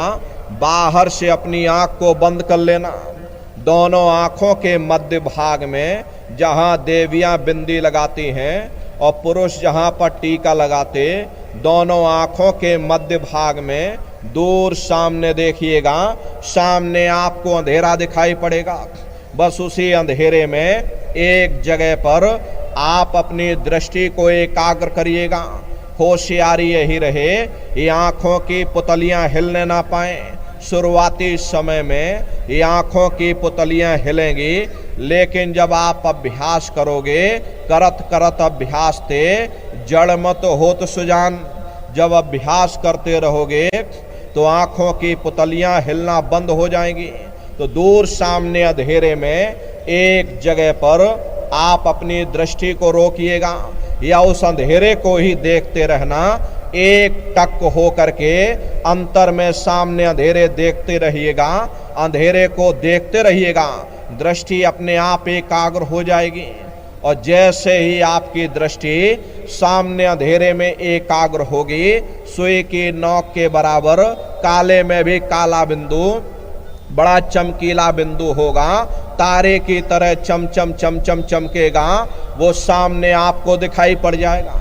जब वो चमकदार बिंदु सामने दिखाई पड़ जाए, तब आप अपनी दृष्टि को उस बिंदु पर एकाग्र करिएगा।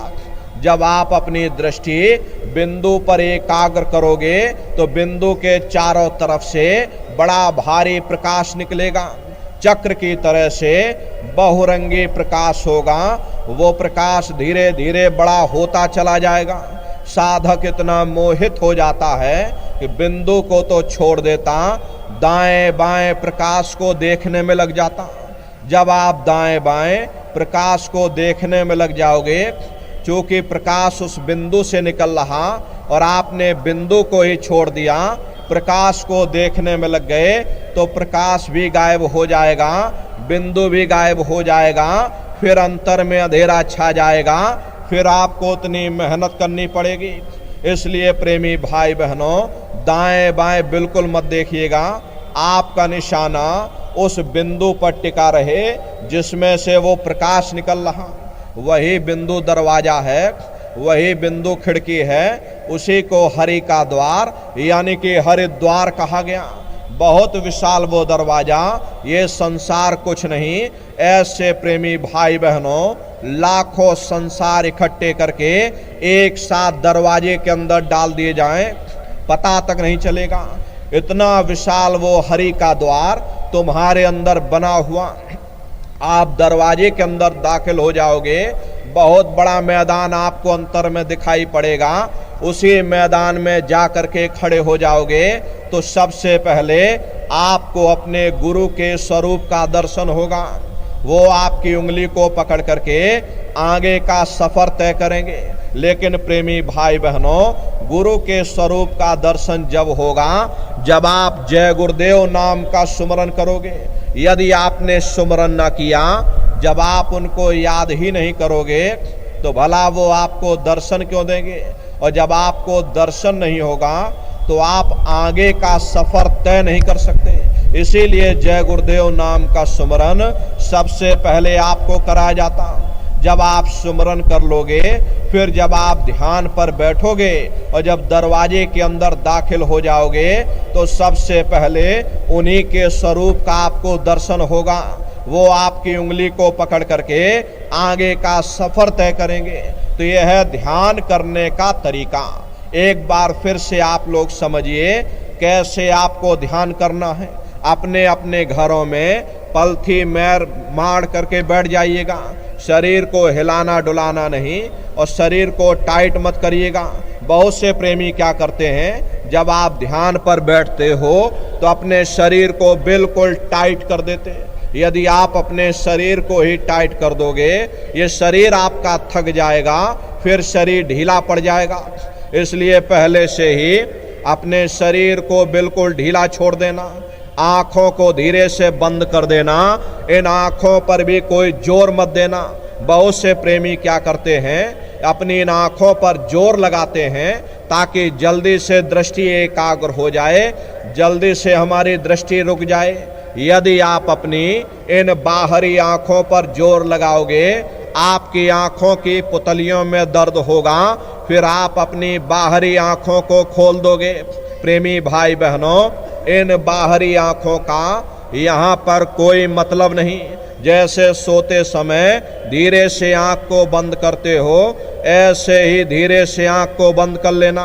अंतर में सामने देखिएगा, सामने आपको अंधेरा दिखाई पड़ेगा।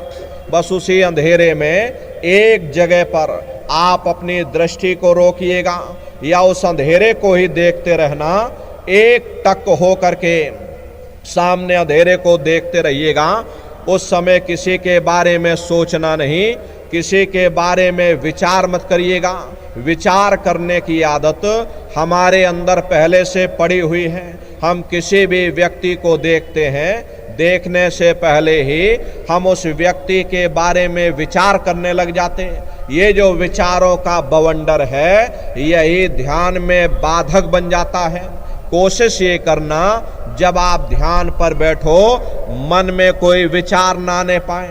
निर्विचार होकर के अपनी पूरी विद्या, अपना पूरा ज्ञान, अपना पूरा विज्ञान, उसकी पोटली बना करके एक किनारे पर आप रख देना।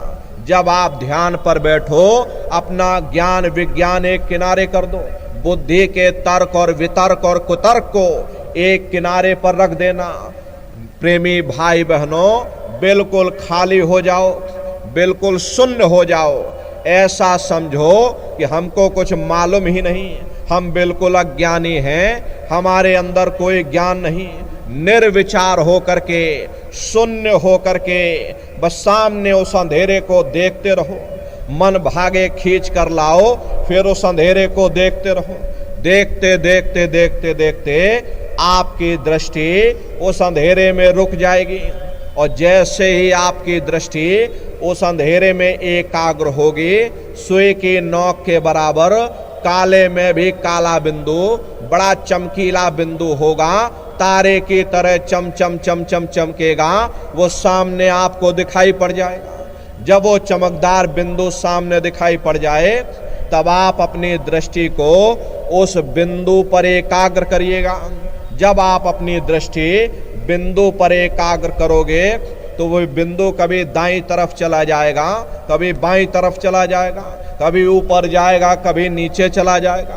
तो बहुत से प्रेमी क्या करते हैं कि हाय बिंदु कहाँ गायब हो गया, तो अपने आंखों की पुतलियों को अंदर ही अंदर दाएं बाएं घुमा करके देखने लगते कि भाई बिंदु कहाँ चला गया।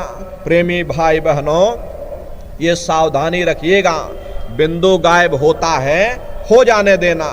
आप अपनी आंखों की पुतलियों को मत हिलाइएगा, शून्य हो करके बस सामने अंधेरे को आप देखते रहिएगा। देखते देखते वो बिंदु फिर आपके सामने आ जाएगा। जब वो चमकदार बिंदु सामने आ जाए तो फिर अपनी दृष्टि को उस बिंदु पर एकाग्र करिएगा।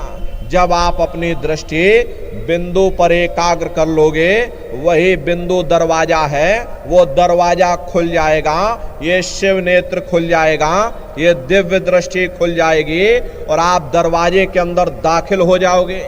एक बार प्रेमी भाई बहनों ये दिव्य दृष्टि खुल जाए, फिर क्या भूत क्या भविष्य और क्या वर्तमान, कोई भेद आपसे गुप्त नहीं रहेगा।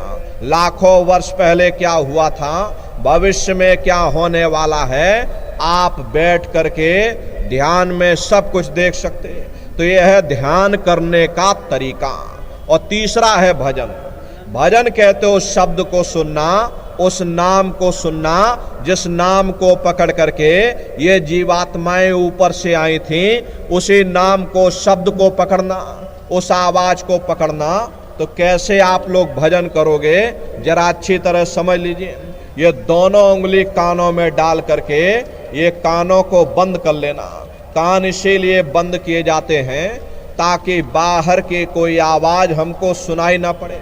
अपनी सुविधा से बैठिएगा, कुर्सी पर चाहे कुर्सी पर बैठ जाओ, सोफे पर चाहे सोफे पर, या कोई तकिया इस तरह से रख लेना और दोनों कोहनी यहाँ रख करके दोनों उंगली कानों में डाल करके ये कानों को बंद कर लेना। बहुत सी माताएं बहनें बूढ़े बुजुर्ग हैं, आपके घुटनों में दर्द होता है, रीढ़ की हड्डी में दर्द होता, आप बैठ करके भजन नहीं कर पाते हो तो आप लेट करके करिएगा। जैसे आपको ठीक लगे अपनी सुविधा से बैठिएगा। यही कहा गया भाई आंख कान मुख बंद कराओ, अनहद झिंगा शब्द सुनाओ। यानी पहले अपनी आंख को बंद करो, अपने मुख को बंद करो, दोनों उंगली कानों में डाल करके ये कानों को बंद कर लो और ऊंचे से ऊंचा ध्यान दे करके उस आवाज को सुनने की कोशिश करो। प्रेमी भाई बहनों, जब आप अपने कानों को बंद करके ऊंचा ध्यान दे करके सुनोगे, आपको ऐसा अनुभव होगा कि कहीं सीटी जैसी आवाज हमारे कानों में गूंज रही।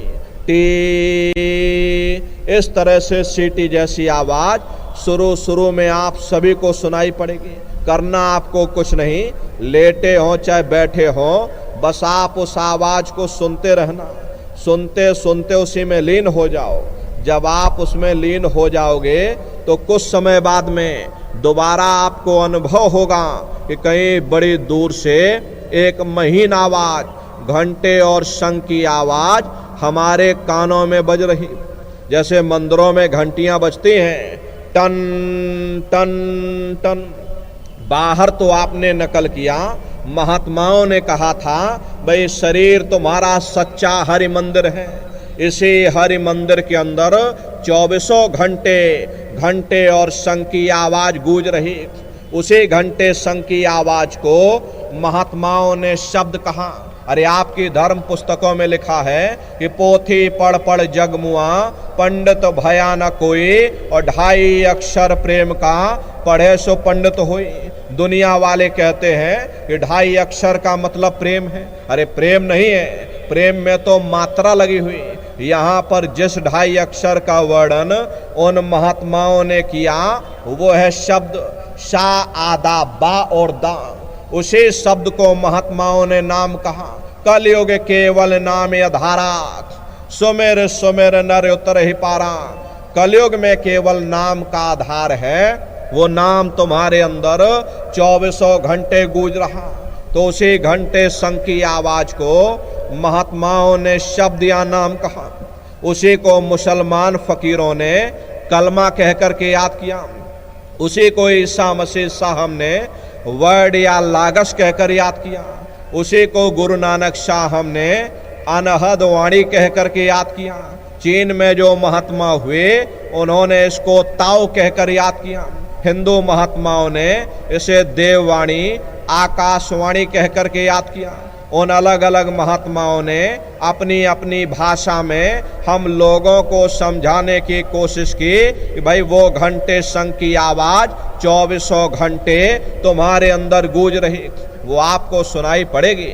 लेकिन शुरुआती समय में आपको ऐसा अनुभव होगा कि कहीं सीटी जैसी आवाज गूंज रही, लेकिन जब आप उसको सुनने लग जाओगे फिर दोबारा आपको अनुभव होगा कि कहीं बड़ी दूर से घंटे घड़ियाल हमारे कानों में बज रहे हैं। प्रेमी भाई बहनों, हालांकि वो घंटे शंख की आवाज सिर की चोटी से हो करके आती है, लेकिन कानों से सुनने की आदत हमारे अंदर पहले से पड़ी हुई है। इसीलिए शुरू में हमको आपको ऐसा मालूम पड़ेगा कि वो आवाज कानों से हो करके आ रही है।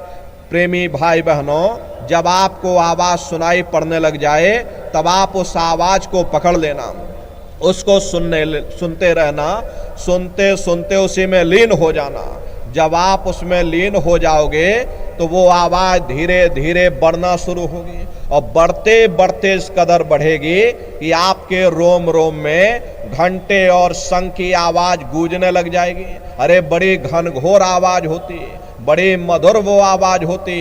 ये जो दुनिया के संगीत आप सुनते हो, उस रूहानी संगीत के सामने ये दुनिया के संगीत कुछ नहीं है। जब आप उस रूहानी संगीत को सुनोगे, इतना भारी आनंद आपके ऊपर छा जाएगा, इतनी खुशी आपको होगी, ऐसा नशा आपके ऊपर चढ़ जाएगा, इतना आप उस आवाज में खो जाओगे कि आप सारी दुनिया को भूल जाओगे। अरे शंकर भगवान को वही नशा चढ़ा था। शंकर भगवान कोई गांजा भांग नहीं पीते थे। ये तो हमने आपने शंकर भगवान को भी बदनाम कर दिया कि शंकर भगवान गांजा भांग पीते थे, चलो हम भी गांजा भांग पिएंगे। लेकिन ऐ नन्नारियों, शंकर भगवान ने कभी गांजा भांग नहीं पिया। शंकर भगवान जिस नशे में लीन रहते थे वो नाम का नशा था, वो ध्यान का नशा था, वो भक्ति का नशा था। जब आप उस आवाज को सुनोगे तो आपको भी वो नशा चढ़ जाएगा, क्योंकि उस आवाज में चुंबक है। जब आप उस आवाज को सुनोगे तो वो आवाज आपको अपनी ओर खींचेगी, और जब खिंचाव होगा तो जीवात्मा का फैला हुआ प्रकाश 9 द्वारों से सिमट करके यहीं 10वें द्वार पर एकाग्र हो जाएगा। और जैसे ही यहाँ पर एकाग्र हुआ, तुरंत शब्द जीवात्मा को खींच करके इस शरीर से बाहर कर देगा। फिर आप अपनी आंखों से देखिएगा कि हमारा शरीर ये है, हम ये खड़े, आप अपने शरीर से अलग हो जाओगे। जैसे चिड़िया होती है, चिड़िया घोंसले से निकल करके और आसमानों की सैर करती है और फिर अपने घोंसले में वापस चली आती, ऐसे ही तुम्हारी जीवात्मा इस शरीर रूपी घोंसले से निकल करके ब्रह्मांडों की सैर करेगी, देवी देवताओं के दर्शन करेगी और घूम करके फिर अपने शरीर रूपी घोंसले में वापस चली आएगी। हरे प्रेमी भाई बहनों, ये ब्रह्मा विष्णु महादेव जिनकी सारी दुनिया पूजा करती है, आप सभी लोग ब्रह्मा विष्णु महादेव की पूजा करते हो, लेकिन कभी आपने विचार नहीं किया भाई जिनकी हम पूजा कर रहे आखिर ये है कौन, ये कहाँ पर रहते हैं, ये क्या काम करते हैं। हरे राम कौन है, कृष्ण कौन है, ईश्वर कौन है, ब्रह्म कौन है, पार ब्रह्म कौन है, ये कहाँ पर रहते हैं, जरा संक्षिप्त में आप समझिएगा, क्योंकि अगर हम इसका वर्णन करेंगे लाखों वर्ष लग जाएंगे, एक लोक का वर्णन नहीं हो सकता। इतने विशाल लोक ऊपर बने हुए, लेकिन संक्षिप्त में आपको बताया जा रहा कि किन किन मंडलों को पार करते हुए तुम्हारी ये जीवात्मा अपने 5वें मंडल पर यानी कि सचखंड में पहुंचेगी। प्रेमी भाई बहनों, जब आप भजन करोगे घंटे शंख की आवाज को पकड़ करके जब आप शरीर रूपी घोंसले से बाहर निकल जाओगे तो उसी शब्द को पकड़ करके ये जीवात्मा ब्रह्मांडों की चढ़ाई करती है। पलक झपकते यह जीवात्मा खरबों योजन ऊपर चली जाती। ये सूरज चांद सितारों को पार करने के बाद सबसे पहले जो आपको लोक मिलेगा उसे महात्माओं ने शिवलोक कहा। शिवलोक तमोगुणी स्थान है, वहां के मालिक शिव जी हैं, वो पार्वती जी के साथ उस लोक में विराजमान हैं। शिव जी का दर्शन करने के बाद फिर जब आप ऊपर चढ़ोगे उसी के ऊपर ब्रह्मा जी का लोक आएगा। ब्रह्मा जी का लोक वो रजोगुणी स्थान है, वहां के मालिक ब्रह्मा जी हैं, वो गायत्री सावित्री और सरस्वती के साथ उस लोक में विराजमान हैं। और ब्रह्मा जी का दर्शन करने के बाद फिर घंटे शंख की आवाज को पकड़ करके फिर जब आप ऊपर की ओर चढ़ोगे उसी के ऊपर विष्णु लोक आएगा। विष्णु लोक वो सतोगुणी स्थान है, वहां के मालिक विष्णु जी हैं, उनका बड़ा मनमोहक स्वरूप है। उनकी 4 भुजाएं हैं, चारों भुजाओं में शंख गदा पद्म और चक्र सुशोभित हैं। आप क्षीर सागर में लक्ष्मी जी के साथ विराजमान। ये तीनों देवता ब्रह्मा विष्णु और महादेव अपने अपने लोक में बैठ करके राज कर रहे। एक रचयिता है जो हम जीवों को रचता है, एक पालनहार है जो जीवों को पालता है, और एक संहार करता जो जीवों को नष्ट कर देता। इनकी जो माता हैं वो आद्या महाशक्ति हैं। ब्रह्मा विष्णु महादेव लोक के ऊपर वो आद्या महाशक्ति का लोक आता, और उसी लोक को पार करने के बाद सबसे पहला देश पड़ता है, या यूं कह लीजिए कि पहली राजधानी पड़ती है जिसे महात्माओं ने सहस दल कवल कह करके याद किया। वो राजधानी है, ये ब्रह्मा विष्णु महादेव के जो लोक हैं उस राजधानी के अंतर्गत आने वाले जिले हैं। राजधानी का जो मालिक है वो निरंजन भगवान है। ये ब्रह्मा विष्णु महादेव ये निरंजन भगवान के ही पुत्र हैं, और ये आद्या महाशक्ति ये निरंजन भगवान की अर्धांगिनी है। निरंजन भगवान स्वयं तीनों लोकों के मालिक हैं। उन्हीं को त्रिलोकीनाथ कहा गया। हिंदू उन्हीं को परमात्मा कहते हैं, मुसलमान उन्हीं को खुदा कहते, ईसाई उन्हीं को गॉड कहते। घंटे और शंख की आवाज जो हर इंसान के अंदर गूंज रही, वो आवाज उन्हीं के मुखार बिंद से हो रही। निरंजन भगवान का जो स्वरूप है वो ज्योतिष स्वरूप है। 1000 बाती की अखंड ज्योति वहां पर बराबर जल रही। हम आप यहाँ मंदिरों में ज्योत जलाते हैं, इस ज्योत में तेल की जरूरत पड़ती है, बाती की जरूरत पड़ती, लेकिन वो अखंड ज्योति ऐसी है जिसमें ना तेल की जरूरत है और ना बाती की जरूरत है। पलटू साहब ने जिक्र किया है कि उल्टा कुआ गगन में और तिसमें जरे चिराग, तिसमें जरे चिराग, बिना रोगन बिन बाती, 6 ऋतु 12 मास, जरत रहे दिन राती, सतगुर मिले जो होए, ताहि की नजर में आवे, बिन सतगुर नहीं कोई, वाह को दर्शावे। वो अखंड ज्योति ऐसी है जिससे पूरा ब्रह्मांड प्रकाशवान हो रहा। जितनी भी अवतारी शक्तियां आई, राम आए, राम को वहीं से नीचे उतारा गया। प्रेमी भाई बहनों, इसीलिए उस देश को अयोध्या नगरी कह करके याद किया। अयोध्या नगरी कहा गया। गोस्वामी जी महाराज साधना करके जब वहां पहुंचे तभी गोस्वामी जी महाराज ने रामचरित्र मानस में लिख दिया। क्या उन्होंने रामचरित्र मानस में लिखा? देखिए, गोस्वामी जी महाराज कहते हैं कि मोद्यो नैन त्रिशत में भयो, पुण्य चितवत कौशलपुर गयो। जब मैंने अपने बाहर की आंख बंद की, मेरे अंतर की आंख खुल गई। मैं क्या देख रहा हूं? मैं कौशलपुर देश में पहुंच गया। मोह विलोक राम मुस्काई। मुझे देख करके राम भगवान प्रसन्न हो गए। उन्होंने मुझे ऊपर जाने का रास्ता दे दिया। मैं ऊपर जा करके क्या देख रहा हूं कि उधर माज सुनियंडर आया, देखे बहु ब्रह्मांड निकायात, अति विचित्र ताह लोक अनेका, और रचना अधिक एक ते का। विचित्र विचित्र भांत के वहां पर लोग बने हुए, एक से सुंदर एक महल बने हुए, जिनकी शोभा अवर्णीय है। प्रेमी भाई बहनों, वो राम भगवान का देश है, वही असली अयोध्या नगरी है। राम भगवान का दर्शन करने के बाद फिर तुम्हारी ये जीवात्मा दूसरे मंडल के शब्द को पकड़ करके दूसरे मंडल की चढ़ाई करेगी। श्याम तज श्वेत को गहना, सुरत को तान धुन सुनना, और बंक के द्वार धस बैठो, और त्रिकुटी जाए कर लेना। उसी के ऊपर दूसरा देश आता, जिसे महात्माओं ने त्रिकुटी देश कह करके याद किया। वहां के जो मालिक हैं वो ब्रह्म हैं।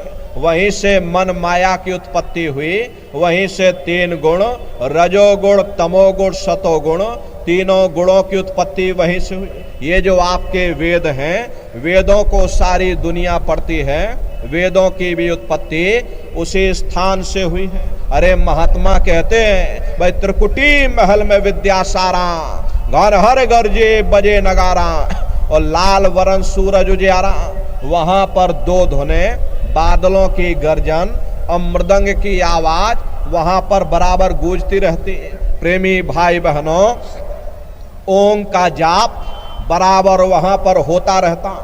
ब्रह्म का जो स्वरूप है, लाल वरण सूरज उजियारा, ये सूरज कुछ नहीं, ऐसे लाखों लाख सूर्य इकट्ठे करोगे तो वहां का एक सूर्य बनेगा।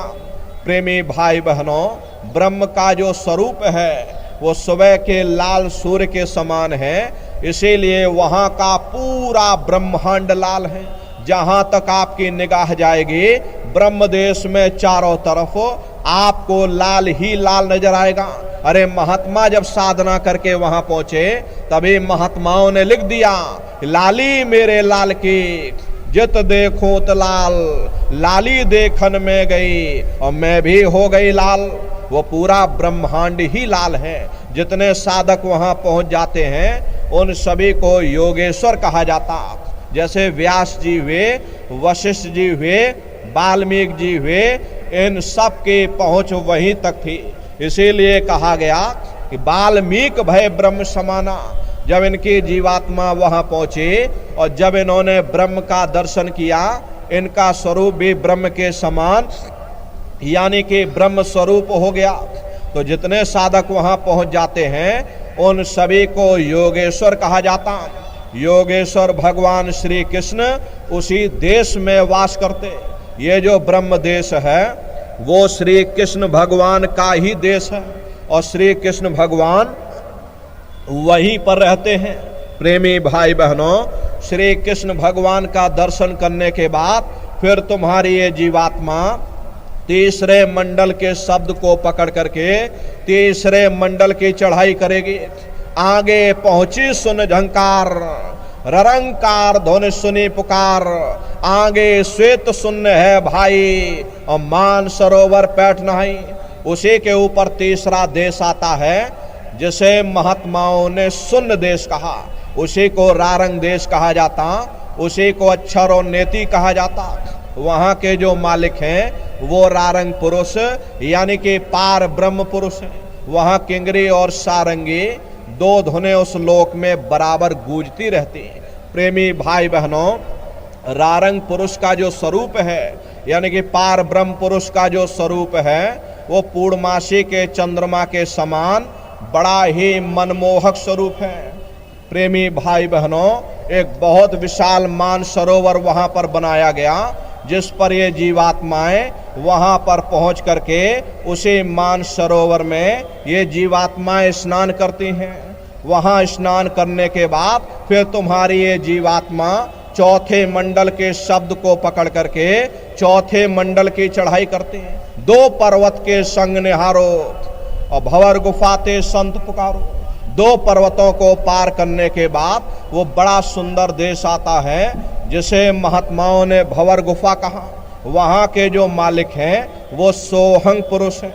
वहाँ बंशी यानी मुरली की मधुर ध्वनियाँ सदा उस लोक में उच्चारण होती रहती हैं। सोहंग पुरुष का जो स्वरूप है वो दोपहर के सूर्य के समान महाप्रकाशवान स्वरूप है। और वहाँ के धनी का दर्शन करने के बाद ताके परे धाम सतनामा और 3 बजे सतलोक ठिकाना। सोहंग देश के ऊपर वो 5वां देश आता, जिसे महात्माओं ने सचखंड देश कहा। वो सचखंड देश अजर अमर अविनाशी सदा एक रस रहने वाला देश है। वहाँ न काल है, न कर्म है, न दुख है, न संताप है, न पुण्य है, न पाप है। जो जीवात्माएं वहाँ पर पहुँच जाती हमेशा के लिए जन्म मरण के बंधनों से आजाद हो जाती हैं। वहाँ के मालिक सतपुरुष भगवान हैं, जिन्होंने अपनी मौज मर्जी से जीवात्माओं को नीचे उतारा।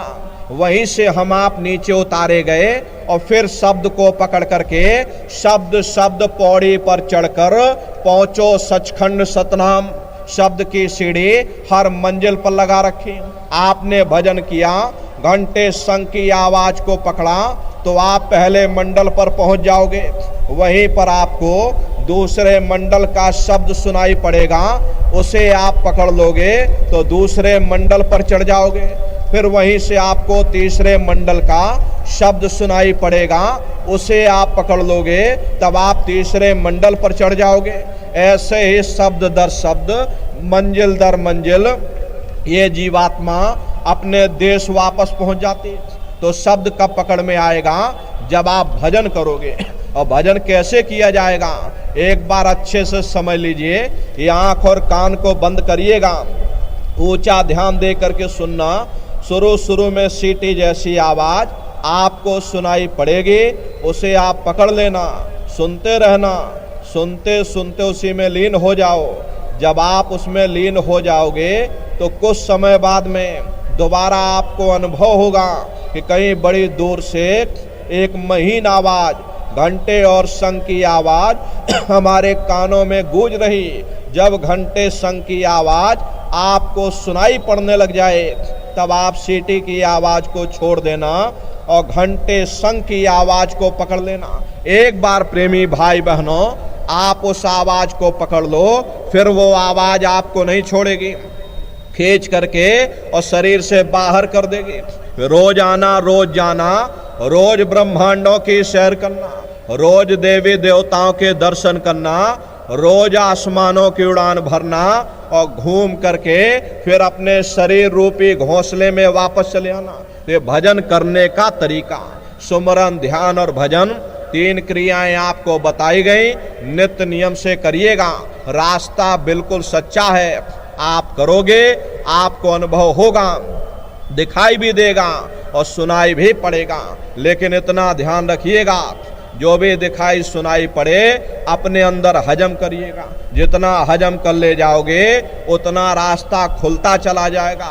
इसलिए अपने अंदर हजम करिएगा। नित्य घाट पर बैठ करके सुमरन, ध्यान, भजन करते रहना। नागा नहीं होना चाहिए।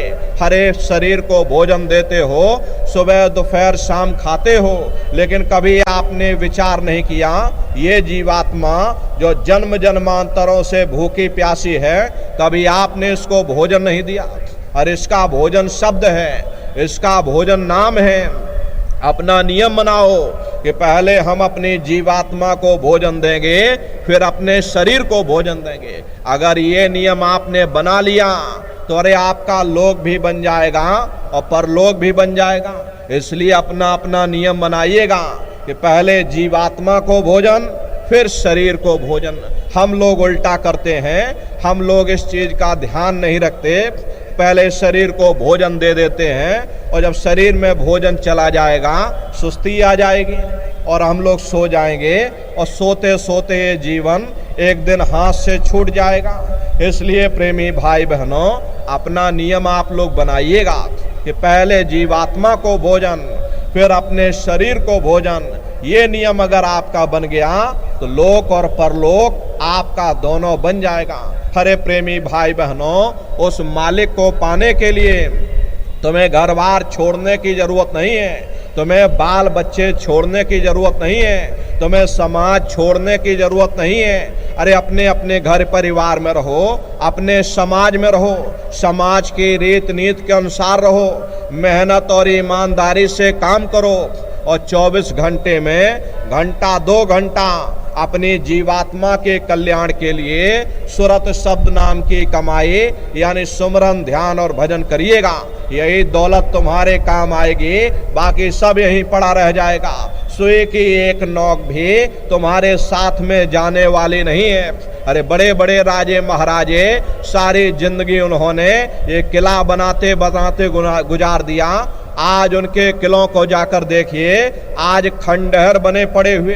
विश्व विजेता सिकंदर सारी दुनिया पर राज करने का ख्वाब देखता था, वो भी मुट्ठी खोल करके चला गया। कोई क्या साथ लेकर के जाएगा? अरे जो चीज तुम्हारे साथ में जाने वाली है वो केवल परमात्मा की भक्ति है। इसलिए प्रेमी भाई बहनों, अरे वो दौलत कमा लो जो अंत समय में तुम्हारे काम आवे। ये कुटुंब परिवार, ये बाल बच्चे, ये सगे संबंधी, ये जमीन जायदाद, ये सब तुम्हारी यहीं पड़ी रह जाएगी।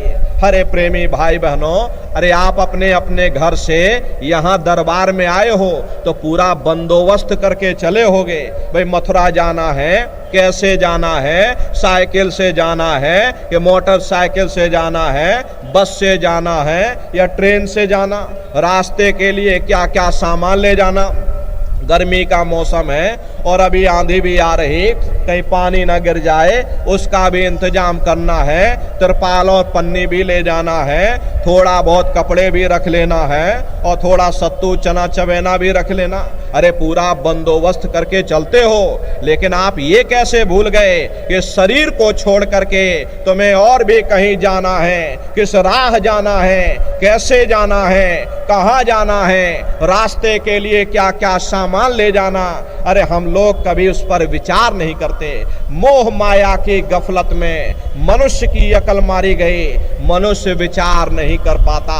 इसलिए प्रेमी भाई बहनों, एक दिन यहाँ से जाना पड़ेगा।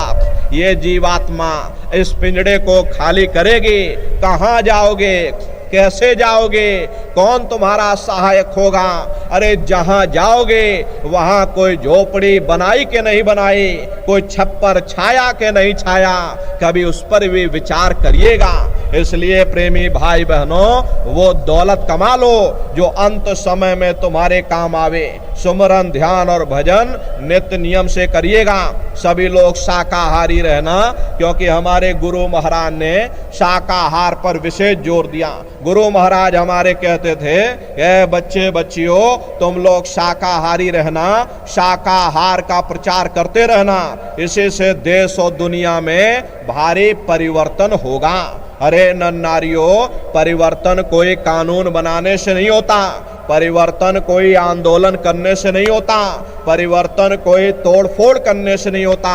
परिवर्तन तब होता है जब लोगों के विचार बदलते हैं, लोगों की भावनाएं बदलती हैं। विचार जब बदलेंगे जब लोगों का खान पान शुद्ध होगा। देसी कहावत है, जैसा खाए अन्न वैसा होए मन। जब इंसान पशुव्रती भोजन करेगा उसकी बुद्धि स्वतः ही पशुओं जैसी हो जाएगी, सोच विचार उसका चिंतन स्वतः ही पशुओं जैसा हो जाएगा। फिर जिस शराब के नशे में माँ बहन बेटी की पहचान खत्म हो जाए, उस शराब को पी करके यह कैसे पता चलेगा कि क्या अच्छा और क्या बुरा है? यही कारण है कि आज घर समाज में दुनिया भर के अत्याचार और दुनिया भर के व्यभिचार फैले हुए। अरे हम आप मंदिर बनवाते हैं, उन मंदिरों में नहा धो करके जाते, कहते भाई परमात्मा के रहने की जगह है, हमको नहा धो करके जाना चाहिए, फूल अगरबत्ती ले जाना चाहिए। कोई उन मंदिरों में कूड़ा कचड़ा नहीं डालता। अगर कूड़ा कचड़ा डालोगे तो आपस में लाठियां चल जाएंगी। फिर ये जो हरि मंदिर है, ये पंच भौतिक शरीर जिसे महात्माओं ने हरि मंदिर कहा, इसमें तुम हाड़ मांस के लोथड़े डालते हो, इसमें तुम शराब के कतरे डालते हो। अरे अपने बनाए हुए ईंट गारे के मंदिर की कद्र करोगे और परमात्मा के बनाए हुए इस हरि मंदिर को तुमने जीते जी कब्रिस्तान बना दिया तो सख्त सजा मिलेगी। महात्माओं ने लिखा है कि तिल भर मच्छी खाए के कोट गऊ दे दान, काशी करवट जा मरे। निश्चय नरक निदान। यदि तिल भर भी मच्छी खा करके फिर चाहे कोटान कोट गौओं का दान करो और काशी में जा करके मत्था रगड़ते रगड़ते अपनी पूरी जिंदगी वहां पर गुजार दो, फिर भी तुमको तुम्हारे गुनाहों की सजा मिलेगी, कोई बच नहीं सकता। क्योंकि ये कर्म भूमि है, यहां तुम जैसा कर्म करोगे वैसा ही फल तुमको मिलेगा। इसलिए प्रेमी भाई बहनों जरा बचिएगा अपने कर्मों से। देखिए इस कर्म भूमि पर कृष्ण भगवान तक नहीं बच पाए, उस समय बाली को छिप करके बाण मारा, वही बाली कृष्ण अवतार में बहेलिया बन करके आ गया। कृष्ण भगवान के पैरों में पद्म चमकता था, हिरण की आंख समझ करके और बहेलिये ने निशाना मार दिया। जब पास में आकर के देखा कृष्ण भगवान थे, अफसोस करने लगे, लेकिन कृष्ण भगवान ने उसको समझाया इसमें तुम्हारा कोई दोष नहीं, उस समय हमने तुमको मारा, आज तुमने हमको मार दिया, हमारा तुम्हारा अदला बदला पूरा हो गया। कर्म प्रधान विश्व रच राखा, जो जश करे सो तस फल चाखा। ये कर्मों का ऐसा देश है, यहाँ तुम जैसे बीज बोगे वैसे ही फसल काटोगे। इसलिए प्रेमी भाई बहनों अपने कर्मों पर ध्यान रखिएगा। सभी लोग शाकाहारी रहिए। शाकाहार का प्रचार अपने अपने क्षेत्रों में बराबर आप लोग करते रहना। अरे धर्म का प्रचार है, सतयुग कैसे आएगा, राम राज कैसे आएगा। राम राज कोई भाषण देने से नहीं आने वाला, राम राज जब आएगा जब आप धर्म का प्रचार करोगे। और धर्म का प्रचार करने की जिम्मेदारी हम सभी प्रेमी भाई बहनों की है, क्योंकि हम सभी लोग अपने गुरु महाराज के जलाए हुए चिराग हैं। अगर एक एक चिराग एक एक गांव में पहुंच जाएगा, ये पूरा गांव प्रकाशवान हो जाएगा, ये पूरा समाज प्रकाशवान हो जाएगा। इसलिए प्रेमी भाई बहनों एक एक गांव की जिम्मेदारी आप सभी लोग उठाइएगा। हरे प्रेमी भाई बहनों गुरु महाराज के संदेशों को जन जन के बीच में पहुंचाने की जिम्मेदारी आप लोग उठाइएगा। प्रत्येक सत्संगी प्रेमी भाई बहन एक एक गांव की जिम्मेदारी उठा लोगे, ये प्रेमी भाई बहनों गांव कम पड़ जाएंगे लेकिन सत्संगियों की संख्या कम नहीं पड़ने वाली। इसलिए प्रेमियों इस सेवा को आप लोग करिएगा, इसका लाभ आपको परमार्थ में मिल जाएगा। कोई भी सेवा होती है उसका लाभ परमार्थ में मिलता है। इसलिए प्रेमियों आप इस सेवा को करिएगा। ये बहुत बड़ी सेवा गुरु महाराज आपको सौंप करके गए हैं। जब भी दरबार में आओ नए 2-4 प्रेमियों को साथ में लेकर के आओगे, हरे न जाने वो भी शाकाहारी हो जाएंगे, सत्संगी हो जाएंगे, भजनानंदी हो जाएंगे, वो भी भजन करने लग जाएंगे, उनकी भी जीवात्मा का कल्याण होगा, इसका पुण्य फल आपको भी प्राप्त होगा। इसलिए प्रेमी भाई बहनों आप लोग हमेशा प्रयास करिएगा, गांव गांव की जिम्मेदारी आप लोग उठाते रहिएगा। प्रत्येक सत्संगी प्रेमी भाई बहन एक एक गांव को गोद लेकर के धर्म के प्रचार में आप सभी लोग अपना अपना योगदान दीजिएगा। देखिए प्रेमी भाई बहनों अभी ये गुरु पूर्णिमा का कार्यक्रम, तारीख आप लोग याद रखिएगा। गुरु पूर्णिमा का ये महापावन पुनीत पर्व 1 जुलाई से और 5 जुलाई तक मथुरा आश्रम पर मनाया जाएगा। दरबार में ये गुरु पूर्णिमा का कार्यक्रम होगा, इसकी भी तैयारी आप सभी प्रेमी भाई बहन करिएगा। यहाँ से जाने के बाद में आप सभी लोग नए प्रेमियों को भी तैयार करना। गुरु पूर्णिमा के अवसर पर नए जीवों को भी आप लेकर के आइएगा। तारीख आप सभी लोग याद कर लेना, 1 जुलाई से और 5 जुलाई तक ये गुरु पूर्णिमा का कार्यक्रम होगा। तो आप लोग इसका अपने अपने संगत में अपने अपने जिले में गुरु पूर्णिमा की तारीख जो सत्संगी प्रेमी भाई बहन वहाँ होंगे उनको भी बता दीजिएगा, इसका प्रचार आप लोग कर दीजिएगा। प्रेमी भाई बहनों इसमें आप सभी लोग पधारिएगा और अपने अपने बच्चों को भी साथ में लेकर के आइएगा। हम लोग ये गलती कर देते हैं, अकेले अकेले आते और बताओ बच्चों को नहीं लाते। प्रेमी भाई बहनों, हमेशा ध्यान रखो, बच्चों को साथ में लेकर के आया करो। बच्चों को साथ में लाओगे, कुछ जानेंगे, समझेंगे, उनके अंदर संस्कार पड़ जाएंगे। यही बच्चे ये शाकाहारी हो जाएंगे, ये सत्संगी हो जाएंगे, ये भजनानंदी हो जाएंगे। प्रेमियों भाई बहनों, इसलिए अपने अपने बच्चों पर आप सभी लोग विशेष ध्यान दीजिएगा। इन बच्चों को भी सत्संग में लाया करिए, इनको भी बचपन से तैयार करिए। ये बच्चे कच्चे घड़े हैं, इनको आप बचपन से तैयार करिए, इनको शाकाहारी बनाइए, इनको सदाचारी बनाइए, इनको भजनानंदी बनाइए, इनको चरित्रवान बनाइए। अरे इनको भी तुम राम और कृष्ण बना दो। यही बच्चे बड़े हो करके माँ बाप का नाम रोशन करेंगे और घर समाज का नाम रोशन करेंगे। इसलिए प्रेमी भाई बहनों, अपने अपने बच्चों के साथ, इष्ट मिष्ट परिवार वालों के साथ आप सभी प्रेमी भाई बहन गुरु पूर्णिमा के कार्यक्रम में सपरिवार पधारिएगा।